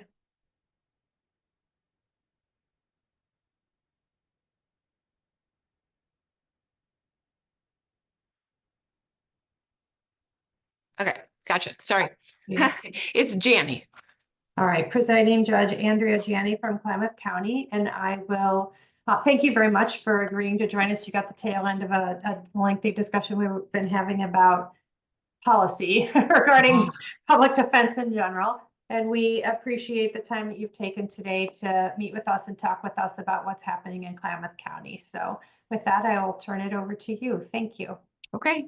I really want to open it up to questions. If you guys have really specific questions about Klamath, I think we are in a unique position. We no longer have a consortium, so all of our providers are independently contracted. And when I took the bench, I had been part of the consortium and doing dependency defense for about 8 years before I took the bench, and that was kind of the only system that I knew of. And then being on the bench now for a while, watching KDS dissolve, and now we just work with all these independent contractors, which I think puts us in a unique position. I think we may be the only county that doesn't have either a PD or a consortium, and we're all independent. So that is unique, and also unique in that we have had, I'm sure you're all aware of, the district attorney kind of crisis we were in for quite some time, not having a DA for over 18 months, just getting one, then being woefully understaffed in that department. So very recently, the district attorney has hired another deputy. So I think he is up to 4 deputy district attorneys. And so I would expect more filings, especially hired a misdemeanor deputy. So that is going to have an impact on us. And then I'm sure you all are aware, we have about 15 contract attorneys, and 4 of those do mostly just dependency and delinquency. So I have really 11 criminal attorneys that work with us on a very regular basis. 8, I think only 8 of those are major felony qualified. And then a few are just a C felony and then misdemeanor qualified. We were feeling pretty good about ourselves back in November going on, even though we knew that the majority of our really qualified attorneys were reaching their MAC. They were going to be cut off. We had word that we were going to be getting a new misdemeanor qualified attorney in town. And so we thought that was going to take the pressure off. That did happen, but what also just happened to us recently was an abrupt exit of a misdemeanor attorney that was carrying a considerable caseload. So when I look at our dashboard today, especially when I checked today, and Crystal had run some stats for me, out of the 120 unrepresented individuals we have, I think a large bulk of those are due to this one attorney's abrupt exit. And we are trying to figure that situation out the best we can, but it has certainly left us in a hole. So I think if we were to look at the graphs on what it looks like for us, it is tripled in the last year, whatever it was, our number of unrepresented. But I think that is a large part based on our loss of an attorney, and we don't have the way to plug the holes. And I say that we were doing pretty well, which may not be very fair to the very hardworking contract attorneys that we're having that do more than their fair share, frankly. They work really, really hard, and they really believe in the cause, and they take cases when I ask, or they apply regularly. I think I have a few that, well, frankly, they told me 2. I have 2 attorneys. One is major felony qualified. One is the new attorney who's just misdemeanor. They are my only attorneys left with any capacity. So a complete fallacy if I say that we're doing great, but again, we're in an odd situation. But I do again have those contract attorneys that really step up and they apply. So I have been learning the process of what that takes. And I think what helps us in Klamath County is we really have a good working relationship with all of the defense attorneys, the court, the DA's office. We all communicate, and we understand everybody's predicament. We understand the predicament the DA's office is in. We understand how busy and maybe overworked some of our defense attorneys are, and they are scrambling. And so we all try to work together to make that easier on the system and get these people the justice that they deserve. But, well, that's what we're working on. We have, and I think it's also unique for Klamath County, is we have a like case manager of sorts. And I remember I had put this in our crisis plan that it works really well for us. And I think, frankly, it is the reason we are able to stay afloat as well as we are, is it was kind of a residual from our consortium. that is would assign attorneys and keep track of everybody and keep track of conflicts and see where everybody's at in different courtrooms. She is now one of the contract attorneys gets money from you guys, that extra little bit to employ her to kind of assign us attorneys, keep track of everybody's availability and capacity, and then inform us judges. She's present at all of our arraignments. And then sometimes at our criminal mandatories as well, to kind of tell us directly who can do it, who has maybe applied. Like we might be appointing OPDS. I think I did arraignments last week, and there was a couple of times where I had to appoint OPDS, but Tammy would tell me, hey, Miss Doherty has applied for this individual. We think she's probably going to get approved for it. So I can put an asterisk there and know and assign the appropriate dates for these individuals based on, okay, I know I have people signing up. And I do have that. I've asked those attorneys specifically to, hey, keep me updated on how many cases you have out there that you've applied for, when you applied for them, so I can have an idea on how long this is taking. So I can set appropriate dates and let my other judges know how long it's taking on these hourly cases, how far out should we set these individuals, and what can I realistically tell a defendant who's standing before me and I'm explaining to them, I don't have an attorney for you today. I'm appointing Oregon Public Defense Commission, but it sounds like I could have one for you maybe in a couple of months based on these timelines. So that's kind of the system that we've been operating down here. Again, I felt like we were treading water and doing fairly well until this kind of bomb went off in the last couple of months. So that's where we're at. I've had conversations, because I know with the commission and all of your discussions, I've had kind of conversations with our attorneys about what they would like to see happen in Klamath, how they feel this is going. And they all have, they're very independent individuals that have different outlooks on how they think things should be run. And I respect that, but they're all kind of saying, we don't want a consortium. We want to stay on our own. We want to do things our own way, which is great. But I will tell you from the bench's perspective, we do then have concerns about some quality control issues, because back when we had consortium, I could rely on that a little bit, and it was maybe not have been a perfect system, but I could rely that there was a quality control out there paying attention. And now with this, I know how busy you guys are, and I feel like there's just a lack of that oversight that maybe could have prevented kind of the situation that we are in now. Maybe it wouldn't have, but that we have this oversight on these independent contractors to make sure that they're able to provide the type of service that we are expecting of them. So when I asked the other judges, like, what are you concerned about? And that was kind of their main thing. We have a fantastic group of lawyers, and I have one of our defense attorneys, he's been doing major felonies since before I was born, and I would trust him. He can work through a caseload very easily, but then I have these sometimes new babies coming along that really don't know how to manage their time or manage the caseload they have. And it feels like they're all maybe under the same expectation of whatever this max capacity is. And it just isn't a good fit for everyone. So that's one of the kind of concerns that I've had. But that's kind of the status of where we're at. I signed 8 new appointments today. I'm hoping that brings our numbers down. And I had asked my staff to kind of run through the OJD dashboard and look at all of those so I could get a better idea of how many of those unrepresented individuals are really right now due to this one attorney leaving, and where that leaves us versus how many I'm trying to figure out are due to poor client behavior, firing everybody, and how many are which ones that I really need to pay close attention to. And I will say that when we have been panicked about someone, whether it be kiddos in a dependency case or someone in custody, and we have gone to you all about, we need help, this person needs an attorney quickly, you guys have been on the ball about that, and I really appreciate it. I think there's been some slip through of some of the more minor things, which is totally understandable under the circumstances. So from my end, I'm trying to really get a handle on where the fires are. And which fires, there's some fires that are our responsibility, that the way simply we've been doing our business process or keeping track of things hasn't been efficient, or our numbers aren't as accurate as they need to be. But I think that's overall where we're at.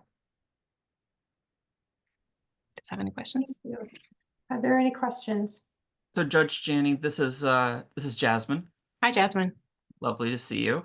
You too. So I kind of want to talk to you about kind of where Klamath is going in the foreseeable future, because I know as a former practitioner in Klamath that some of your major felony qualified folks are probably retiring pretty soon.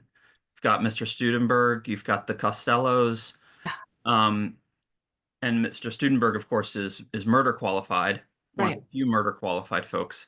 So what do you think Klamath's needs are going to be in the next 2 to 3 years in terms of some of your major felony qualified practitioners, and what is Klamath going to need from the commission in terms of qualified attorneys? Well, let's face it, we need attorneys. We're going to need an influx of attorneys. The thought of Phil Studenberg and Bob Fultine retiring makes me want to have a panic attack, because we will be losing gold. And we just do not get in our rural community. It is very hard to attract new attorneys in, and we're trying. We had, between a law clerk, we're like, tell everyone, come to Oregon. But it is just really hard, even from, I understand the Valley and the kids or the young people graduating from law school, it's just really hard to attract them to our community for a variety of reasons. And I understand that, but we are going to be in a desperate place in a few years. And I would like to think that Phil and Bob could practice into perpetuity, but I know that's not going to happen, and we are going to be in deep trouble. So yeah, thank you, Jasmine, for bringing that up, because the bottom line is we don't have enough. We don't have enough, and we're not going to have enough of when those new ones come in. If they come in after people like Phil and Bob and whatnot leave, who's going to teach them? Who's going to show them if they're just going to be learning on their own? So it's so important to get people here when we have fabulous attorneys who are very willing to reach out and help anybody. They're begging to be asked, frankly, that I would love to help you and teach you. We just don't have the people.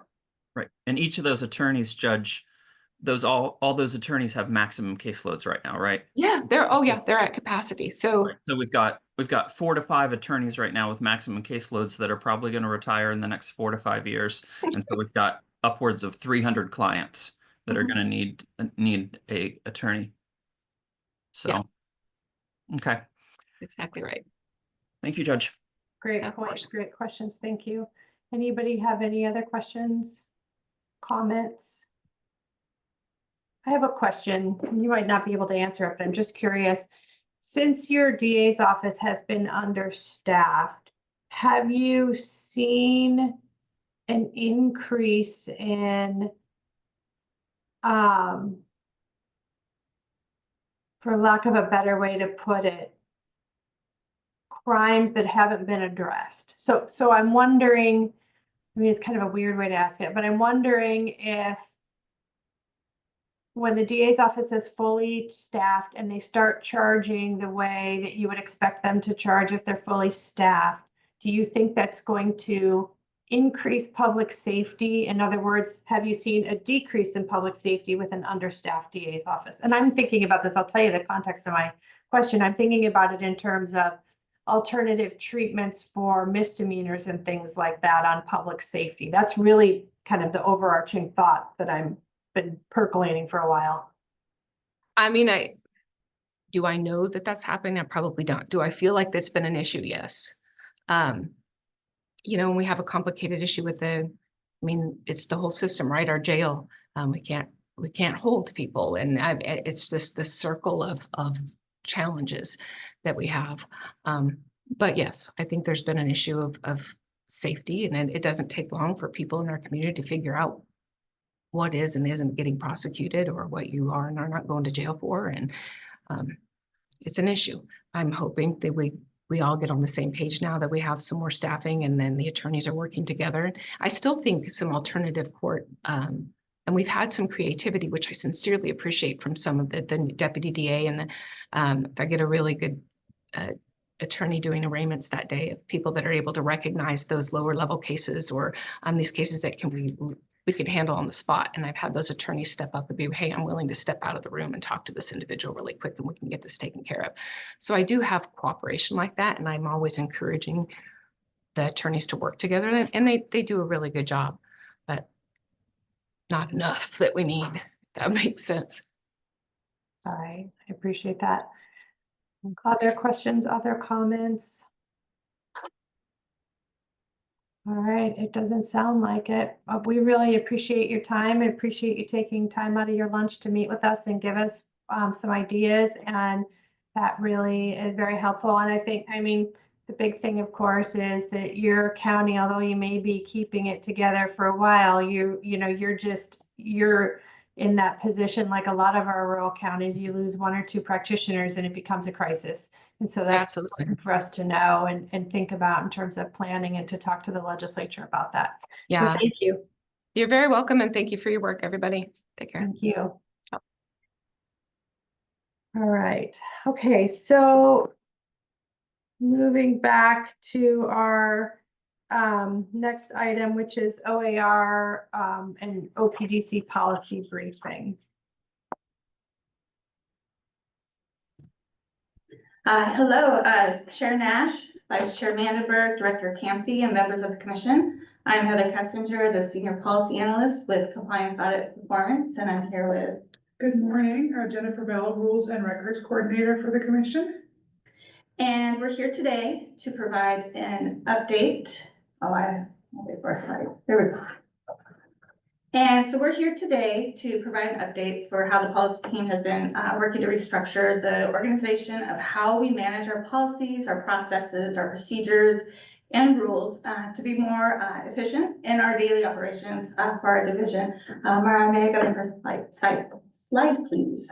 Thank you. So the policy team has been working on the policy inventory. Let me go back to my notes. We've recently updated our internal policy development policy, which is approved by our executive team on February 1st, 2025, went into effect. And as part of the organization process, we have been working on our policy inventory to locate existing policies within the agency that may or may not be current, need updates, or possibly need to be repealed. To continue to stay organized, we have created a policy and rules tracker to manage and track administrative rules, policies, processes, and procedures. Next slide, please. So as part of the new structure, we have organized the policies, processes, and procedures and created the OAR rules chapters to align with our agency Oregon Budget Information Tracking System, which we call ORBITS. The structure is for our numbering sequencing for each division and section for administrative rules and policies, and is color-coded to align with our agency organizational chart. In the policy and rules tracker, each division and section is called out, numbered, and color-coded to align with the agency organizational chart and orbit structure. We will be working in collaboration with each division and section subject matter experts to identify existing policies, modifying as needed, and the subject matter experts will also work with the policy team as the agency develops new guidance, including the OARs, policies, processes, and procedures. Next slide, please. So this is an example of our orbit structure. So we've created this for each of our divisions, and within each division, there's a section and the assigned new policy naming structure. And as you can see on the screen, we have the number sequencing for policy. And then next to it is our administrative rule numbering sequencing. So this is designed as, for example, for the 404, that is our agency number. And so we do the 404, and then we line it up with each division, the section, and then we assign a policy number, and then part of the naming convention will be the policy name. The administrative rules, the chapters that Jennifer had created, line up with that structure. So as we move forward with the agency, with executive, this is to help keep everything really organized. So if someone makes a request, like a public records request, or someone needs a policy or a process, we can go into our tracker and be able to locate stuff and be able to get everyone into, our library, basically, of where to find all our documents within the agency. Next slide, please. So here is one page of our policy and rules tracker. This is where we're tracking, and this is built out farther but with the screenshot, we can only capture so much information. So this is where we are tracking for each division within the agency. As you can see down below on the tabs, there's a tab for each division. And then to the left is where you can see what sections belong in that division with their number category. And as we create policy, every time we go to draft a policy, we assign a policy number and it will go onto the tracker along with the policy name. We have a policy approved date goes effective, the section. And as this builds out, it's tracked for administrative rules. We're tracking if it's an internal policy, external policy, communication, where it's been, where is this document stored on our website, or our internal, what we call SharePoint, is where we keep internal policies. And then we're also keeping track of, did the communication go out? Who did it be communicated to? And if a policy expires, or when it will be, when it's time to re-review to make sure everything is current. So it's built out to be able to manage that policy as it's approved within our agency. Next slide, please. And the third example on this slide is, this is the color code. So we color coded everything to match. If you remember back in October, you were presented with the organizational chart. And within that chart, each division and section within our agency has their own color. So what we did is we adopted those colors and used them within our organization system. So that way it's clear and there's that transparency and the clarity across the agency so that way everything is aligned and makes more sense. Next slide, please. So now that we're in executive branch, we're busy because now we have to transition and bring in all these policies that fall within executive direction under authority of the governor and DAS, which is Department of Administrative Services. And so as we transitioned in, we created a policy list from DAS, the Department of Administrative Services. We brought over all the policies that we know that all agencies under executive branch must have within their agency. And so we created a DAS matrix. And what we did with the DAS matrix is we crosswalked it with all our OPDC current policies. And we wanted to make sure that we had flagged any of our current policies that we needed to go back and update, and what policies do we need that DAS requires and that we don't have. So we've completed the matrix and we have passed it out to the division managers for the sections that fall within DAS. For example, there was facilities, human resources, IT, procurement, and there was some general policies as well. And everyone was very responsive.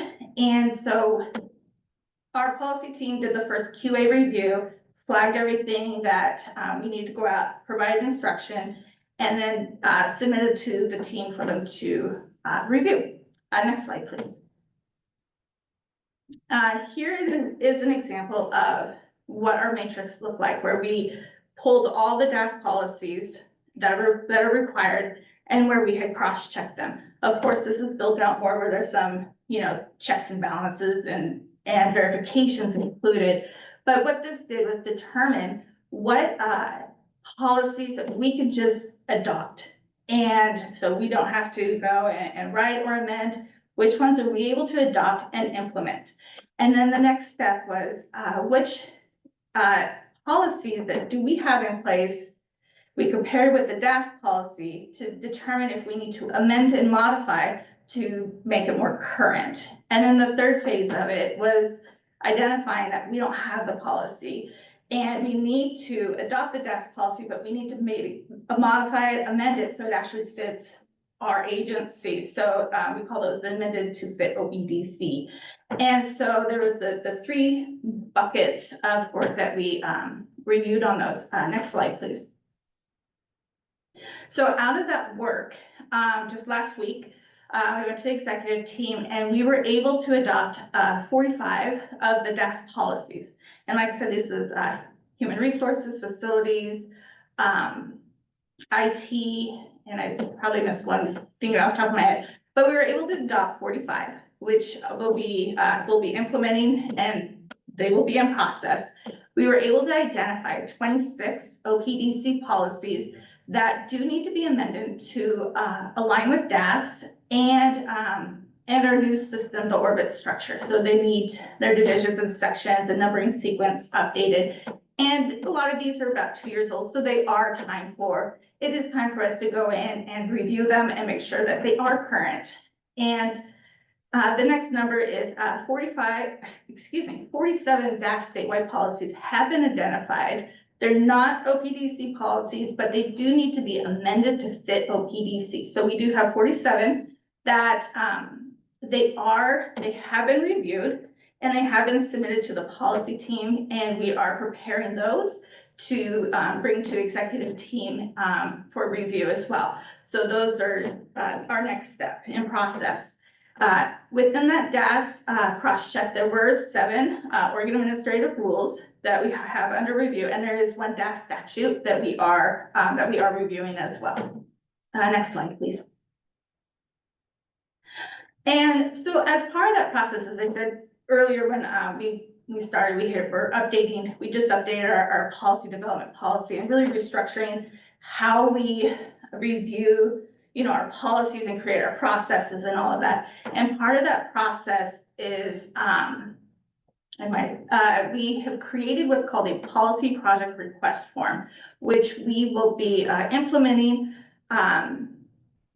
starting March 1st. We've tested it with our desk matrix, the managers and subject matter experts were kind of our test. And they used the form, and so we did all the testing and we're ready to launch it.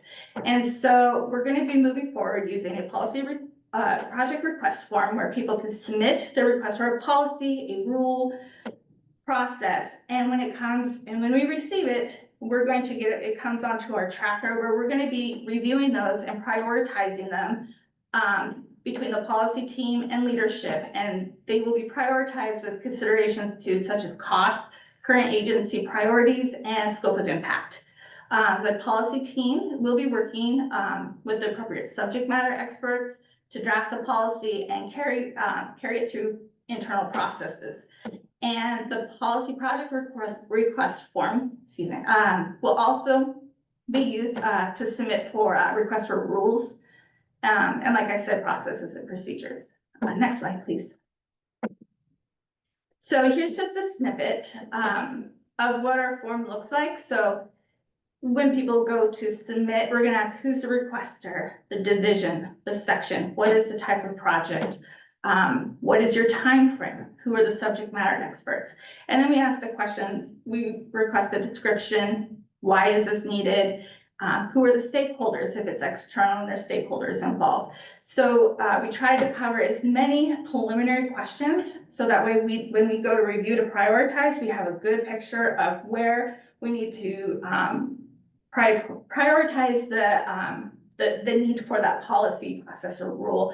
And once these come onto our tracker, then we build it out as more of a project management. So they're going to have deadlines and timelines, and we could put these on the calendar to coordinate with executive team meetings, commission meetings, the deadlines to have materials available for, say a commission meeting, when are the materials due for your particular request. And so go ahead and next slide, please. And so here is a snippet of our tracker for when we receive these requests and how we're managing that work. So that way we are meeting our priorities and categorizing it correctly and being able to track and manage. Currently on the tracker, like I said, this is, we are in the process of implementing it, and currently we have 92 project requests that have been submitted since the launch of just our test pilot and what we have used. And go ahead, next slide. And so now I'm going to turn it over to Jennifer, and she's going to provide an update for rules.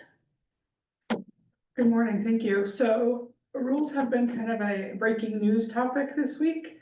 As of this morning, we did receive a memo from the governor asking all agencies under the executive branch to really restructure how they look at filing administrative rules, what the process is for collecting public feedback and responding to that public feedback. There are also two bills before the legislature, House Bill 2692 and House Bill 3382, that would pretty significantly impact administrative rules. Rules Week was last week before the legislature, and there's kind of a lot of movement just around offering better customer service for rule filing, getting more public feedback, making sure there's opportunity and that agencies have really incorporated some different lenses as they look at administrative rule filing and what that looks like. I know when I came before the commission in December, we had talked about hoping to have some rules for July, and Director Camphy and I have had conversation, and at this point, based on all the legislative movement and knowing this memo is coming from the governor, we're really thinking that's probably going to be October for the agency. And I know we talked about that briefly in the December meeting, just wanting to make sure that we implement one process rather than implement one and have to change it in a month or two with the legislative changes that are potentially coming. Wanting to make sure we're being very inclusive. It was our plan from the beginning. I come from another agency that has a pretty good rule process set up, but there are some new directives from the governor that just came out this morning. And so you'll be hearing more about that as we move forward, but we really wanted to give you a super high level, breaking news kind of thing this morning, that there's a lot happening around rules right now. And so again, the plan for the commission is that rather than July, we're going to be moving that initial filing to October. We're still looking at simple rules, really definitions, acronyms that are commonly used, rules around, customer service, how people can engage with us. So some pretty high level base rules, not anything technical, just as our initial filing, but considering all of the new requirements that are in the governor's memo that came out this morning, we really want to be cognizant of that. And again, rather than launch one process and then have to make changes and confuse people, we thought, well, let's just pause and be very planful and thoughtful about this as we move forward. There's so much happening as an agency, and we want to make sure we do it right the first time and get those processes done correctly for internal and external stakeholders. Any questions? Do any commissioners have any questions? No, I just say thank you very much. This is, as they say, how the sausage is made. And we really appreciate the update. I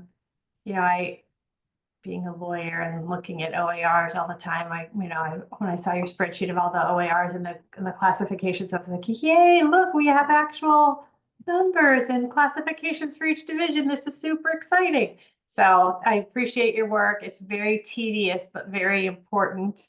And thank you for the update from both of you, and look forward to future presentations. All right, thank you. Okay, moving on to the next item on our agenda, which is the legislative update from Ms. Taylor.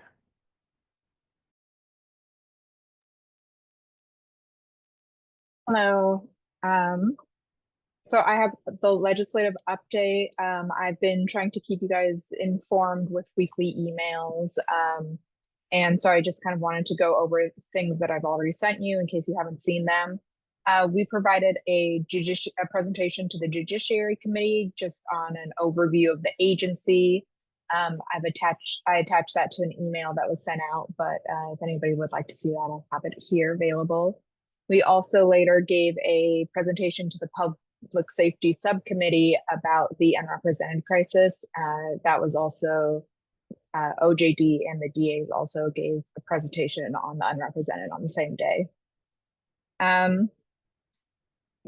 We also are, and probably the largest thing that we're working on right now, is a continuation of, as I'd call it, the tri-branch work group, but a mini version. We're meeting with them weekly, which includes the chairs of Hub Sub and of Judiciary, to talk about Senate Bill 337, as well as the unrepresented numbers and what's being done about that. It's kind of a continuation of the work group that Director Camphy talked about that was happening over the summer and in the fall with a much larger group of folks. And this has been kind of narrowed down to a conversation with the legislator and us.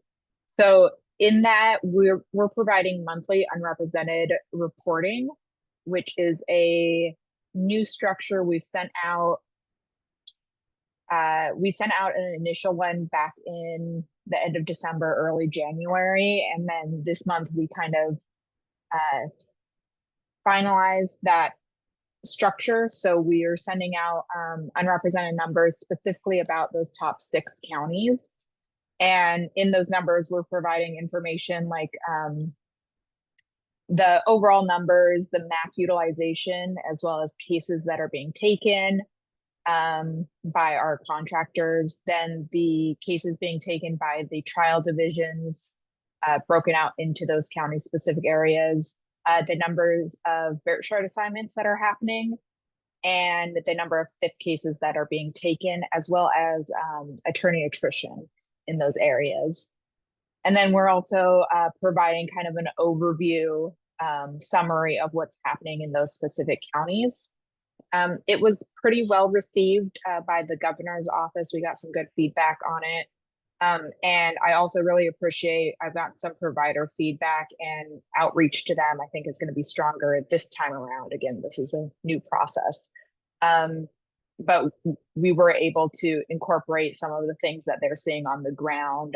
Like, for example, in Multnomah, they're having issues contacting their clients because the sheriff office is understaffed. So getting into the jail there proves difficult. And, you know, that takes attorney time and can affect how many cases you can take. I also really appreciate the reports we're getting from judges, like for Klamath. Klamath is not one of our 6 counties that we're reporting on, although it is right now kind of tied with Coos for unrepresented overall numbers. And so I think in this coming report, which will come out on the 7th, in the statewide summary, I think I'll include something about Klamath and how they're experiencing, you know, a staffing issue that could lead to more numbers in the future, and that we're watching it closely. So I really appreciate feedback on those. I think we've gotten it, and I expect next month's presentation to be report to be even more robust, including we're going to be providing the case count before the MAC utilization numbers for our contractors, because I think it's important to really highlight the fact that, you know, contractors took 6,800 cases last month, as opposed to just jumping directly into MAC utilization. So other than that, session is continuing, bills are being heard, we're providing fiscals, nothing substantial to the agency anyway has been heard yet. There was Senate Bill 477, which provides money to the HEC for continued funding of the public defense classes at the universities. I'm sorry, I'm forgetting the word, but the practicum, basically. We also have some bills coming up next week that will increase crime or crime severity. And then there's also some bills that would decrease some crimes or crime severity. And that's, you know, an ongoing discussion every session. As an executive agency, we're not taking stances on those bills. We do provide factual information when requested, and data, you know, how many MAC it would take to increase a crime level, which is largely what we're trying to show in our fiscals. So that's kind of the update of what's going on in the legislative session. I'm happy to answer questions or go into more detail about anything specific. I'll also point out that we will need a new chair for our legislative committee. Commissioner Smith, Chair. Any questions? Okay. I'll reach out and recruit someone for the legislative committee. Well, I might wait to do that actually till we have some new commissioners. All right, thank you. Moving on to the financial case management system. Mr. Martin.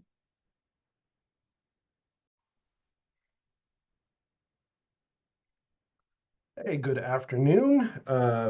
My name is David Martin. I'm the Chief Information Officer here at OPDC to present on FCMS. Let's move to the next slide. And to the next slide. So our agenda, we're going to cover 6 things. I know we've gone long today, and I know I have 15 minutes, and I'm going to try to keep to those 15 minutes, but I have maybe a little more, I'm not going to read from the slides probably as much as I used to, and I'm going to probably provide a little bit more context to what you're seeing on the slides. So hopefully that doesn't eat up more time, but I think it's necessary for what we're trying to talk about today. So next slide. Accomplishments. The first one, Moss Adams Change Management Discovery Findings, that was distributed out in this last month. One of those things, just as it were, that came out of that was this presentation right here. Oddly enough, you guys don't like acronyms and IT speak, and perhaps prefer more plain language. And so that's something that we're going to endeavor to improve on in upcoming presentations. But so that went out this last month. The second one, it's an accomplishment with an asterisk, and this is new information for probably most of you. But it's an accomplishment, but it's also identifying that we hit a snag in the project since the last time I was able to present to you folks. The short version, again, I'm not going to read the slide here, but the short version is this. In January of last month, I presented that we went out to Oregon Buys as our procurement solution that the state of Oregon uses, and we submitted our RFP to receive vendor proposals for FCMS. And there's some nuance to how Oregon Buys works that I was unaware of, and that is, as a procurement specialist, you don't have any visibility to the vendors that want to provide a solution for you until your RFP window closes. So so what we found ourselves in the month of January was when our RFP timing closed, it was middle to end of January, the curtains kind of separated, and we got to see for the first time the vendor proposals, and we got to do an assessment. And what we found out is literally every vendor missed something. There were, I think, 8 required parts to the proposals, and whether it be a cost sheet or maybe it was a list of customer references, there was something that every vendor missed. And what we found ourselves in the 11th hour was, well, what do we do? And we decided that the right approach was to restart the RFP back up again. We've had, but with some adjustments. Obviously, not just to do it again to get the same result. We had in the time that I've spoken with you to the commission, we have added an additional checklist to the vendors, so they are able to go, yes, I have uploaded the cost sheet, yes, I've uploaded the references, I've uploaded, so on and so forth. So we are expecting good outcomes this time around. Additionally, I do know just anecdotally that vendors have reached out to our procurement staff here at the agency, and they're like, what do we do wrong? So there's been some of that back channel conversation to say, yeah, you missed this piece or you missed that part. So the vendors are aware that they missed the mark on the RFP process, and we are, again, expecting a much favorable outcome this time around. But the short version is that we are now basically, I heard someone speak earlier about Groundhog's Day. I feel a little bit like we are going to be redoing this. Oh, the conversation we had in January is now the conversation we're having in February. So we close RFP this Friday, the 21st. And then from there on, the schedule then gets restarted out, and we push out the evaluation and so forth. So I know that's kind of a big thing. I usually hold my questions to the end, but I thought I'd take a quick hot minute here to give you all a chance to ask me any questions about this topic before I move on to the next slide. Does anybody have any questions about the RFP? Just speak up if you do. Yeah, right. Well, and there is a chance, if you want to ask towards the end, we can, we'll have time for that then. So, Mara, next slide. As you can see, I just mentioned, proposals are due this Friday, the 21st. Once that is closed, the evaluation team will begin a phase 1 eval starting on February 27th. That will conclude on the 5th. That third date, I want to talk about that. Because again, this is, I think, one of those examples of if you just read the slides, you're going to come to some wrong conclusions. I think it's good for you to see that when you close out an RFP, there is a process from the procurement side where you do award the contract to a vendor. I choose you, right? I choose vendor A. And then the other vendors that didn't get chosen get a protest period where they say, why not us? And we as a state agency have to talk about why they were not selected. That has to, fair and transparent, we're a state agency. However, what I want to point out on the slide is that that's not going to happen on 314. The reason why that's not going to happen on 314 is I'm strongly recommending that we have a phase 2 of our evaluations. Again, the line above talks about phase 1. That's, my evaluation teams, they're going to be essentially handed a very large PDF or basically a ream of paper where they are going to be evaluating that proposal based on our business requirements, system requirements, use cases, and whatnot.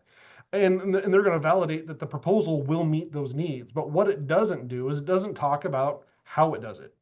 Is it 2 clicks to accomplish that procedure? Is it 15 clicks? Is the solution intuitive?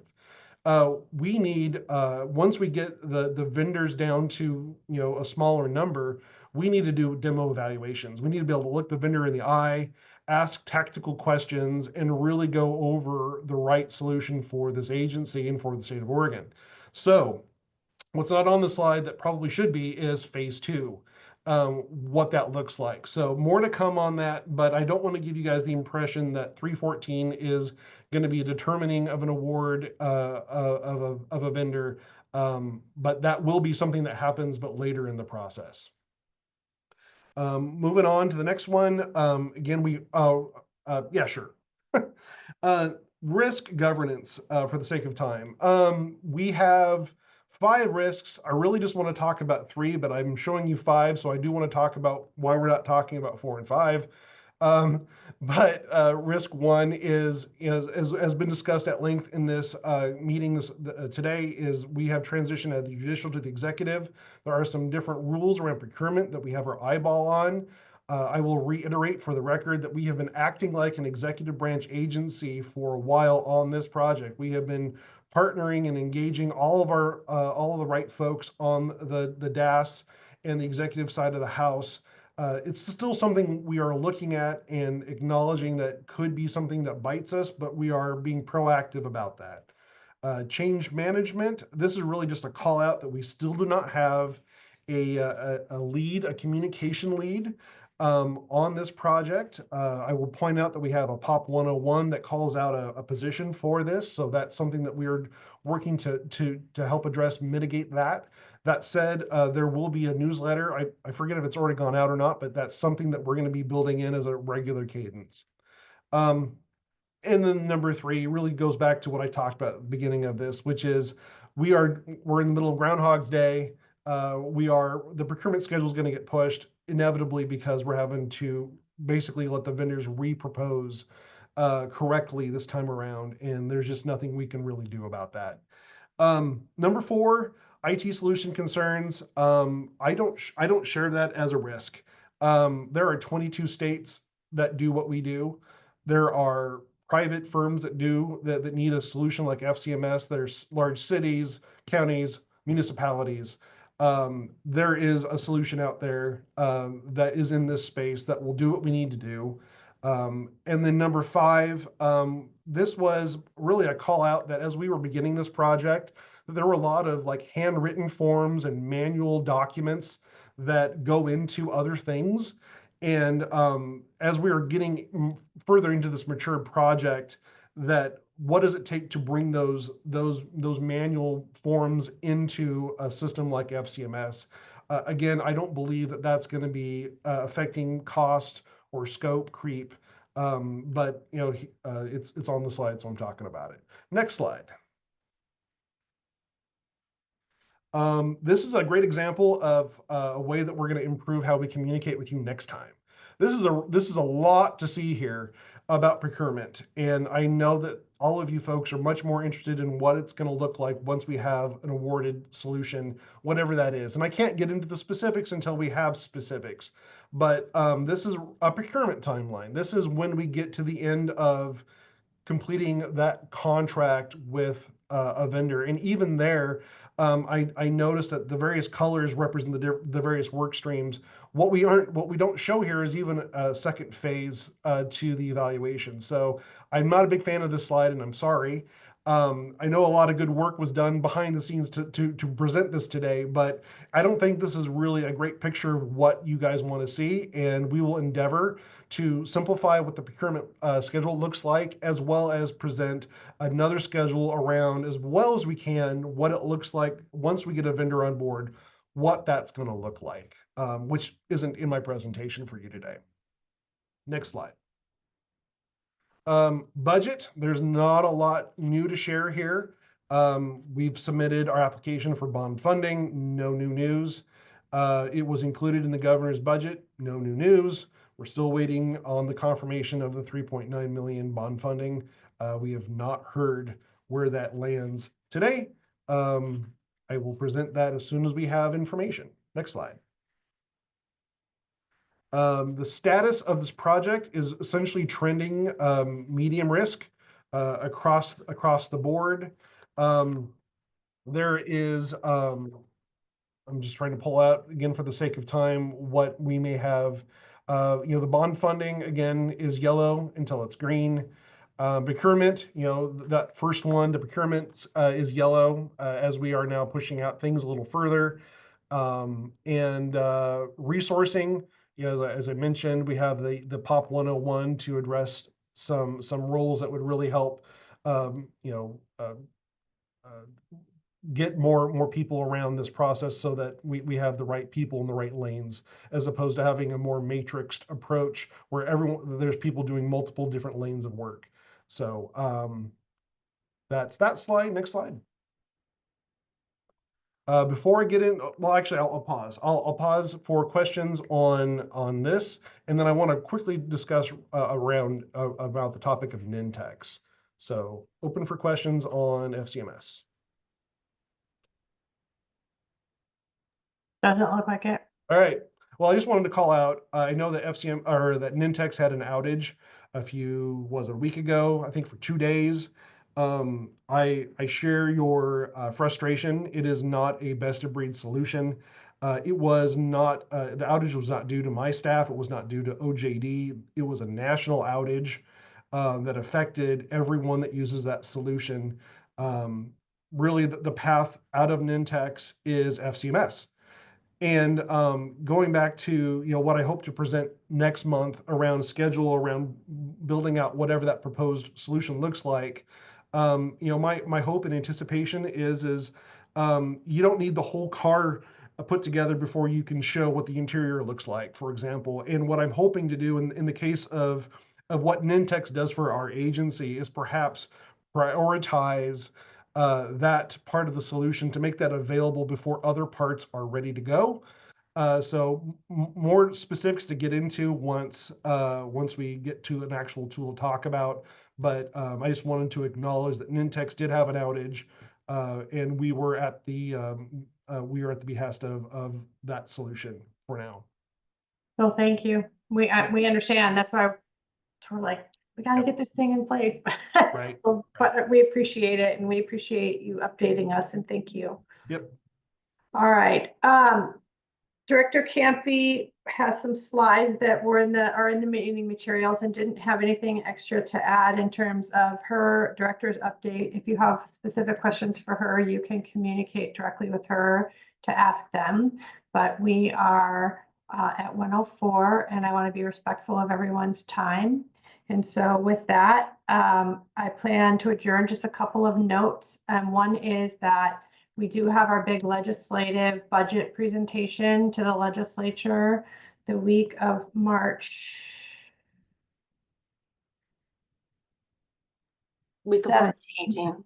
Yeah, and I will be gone on a long planned trip out of the country. So Vice Chair Mandenberg will be there representing the commission, and I will be returning on the 26th. So I will be missing the next commission meeting because I'll be on a plane.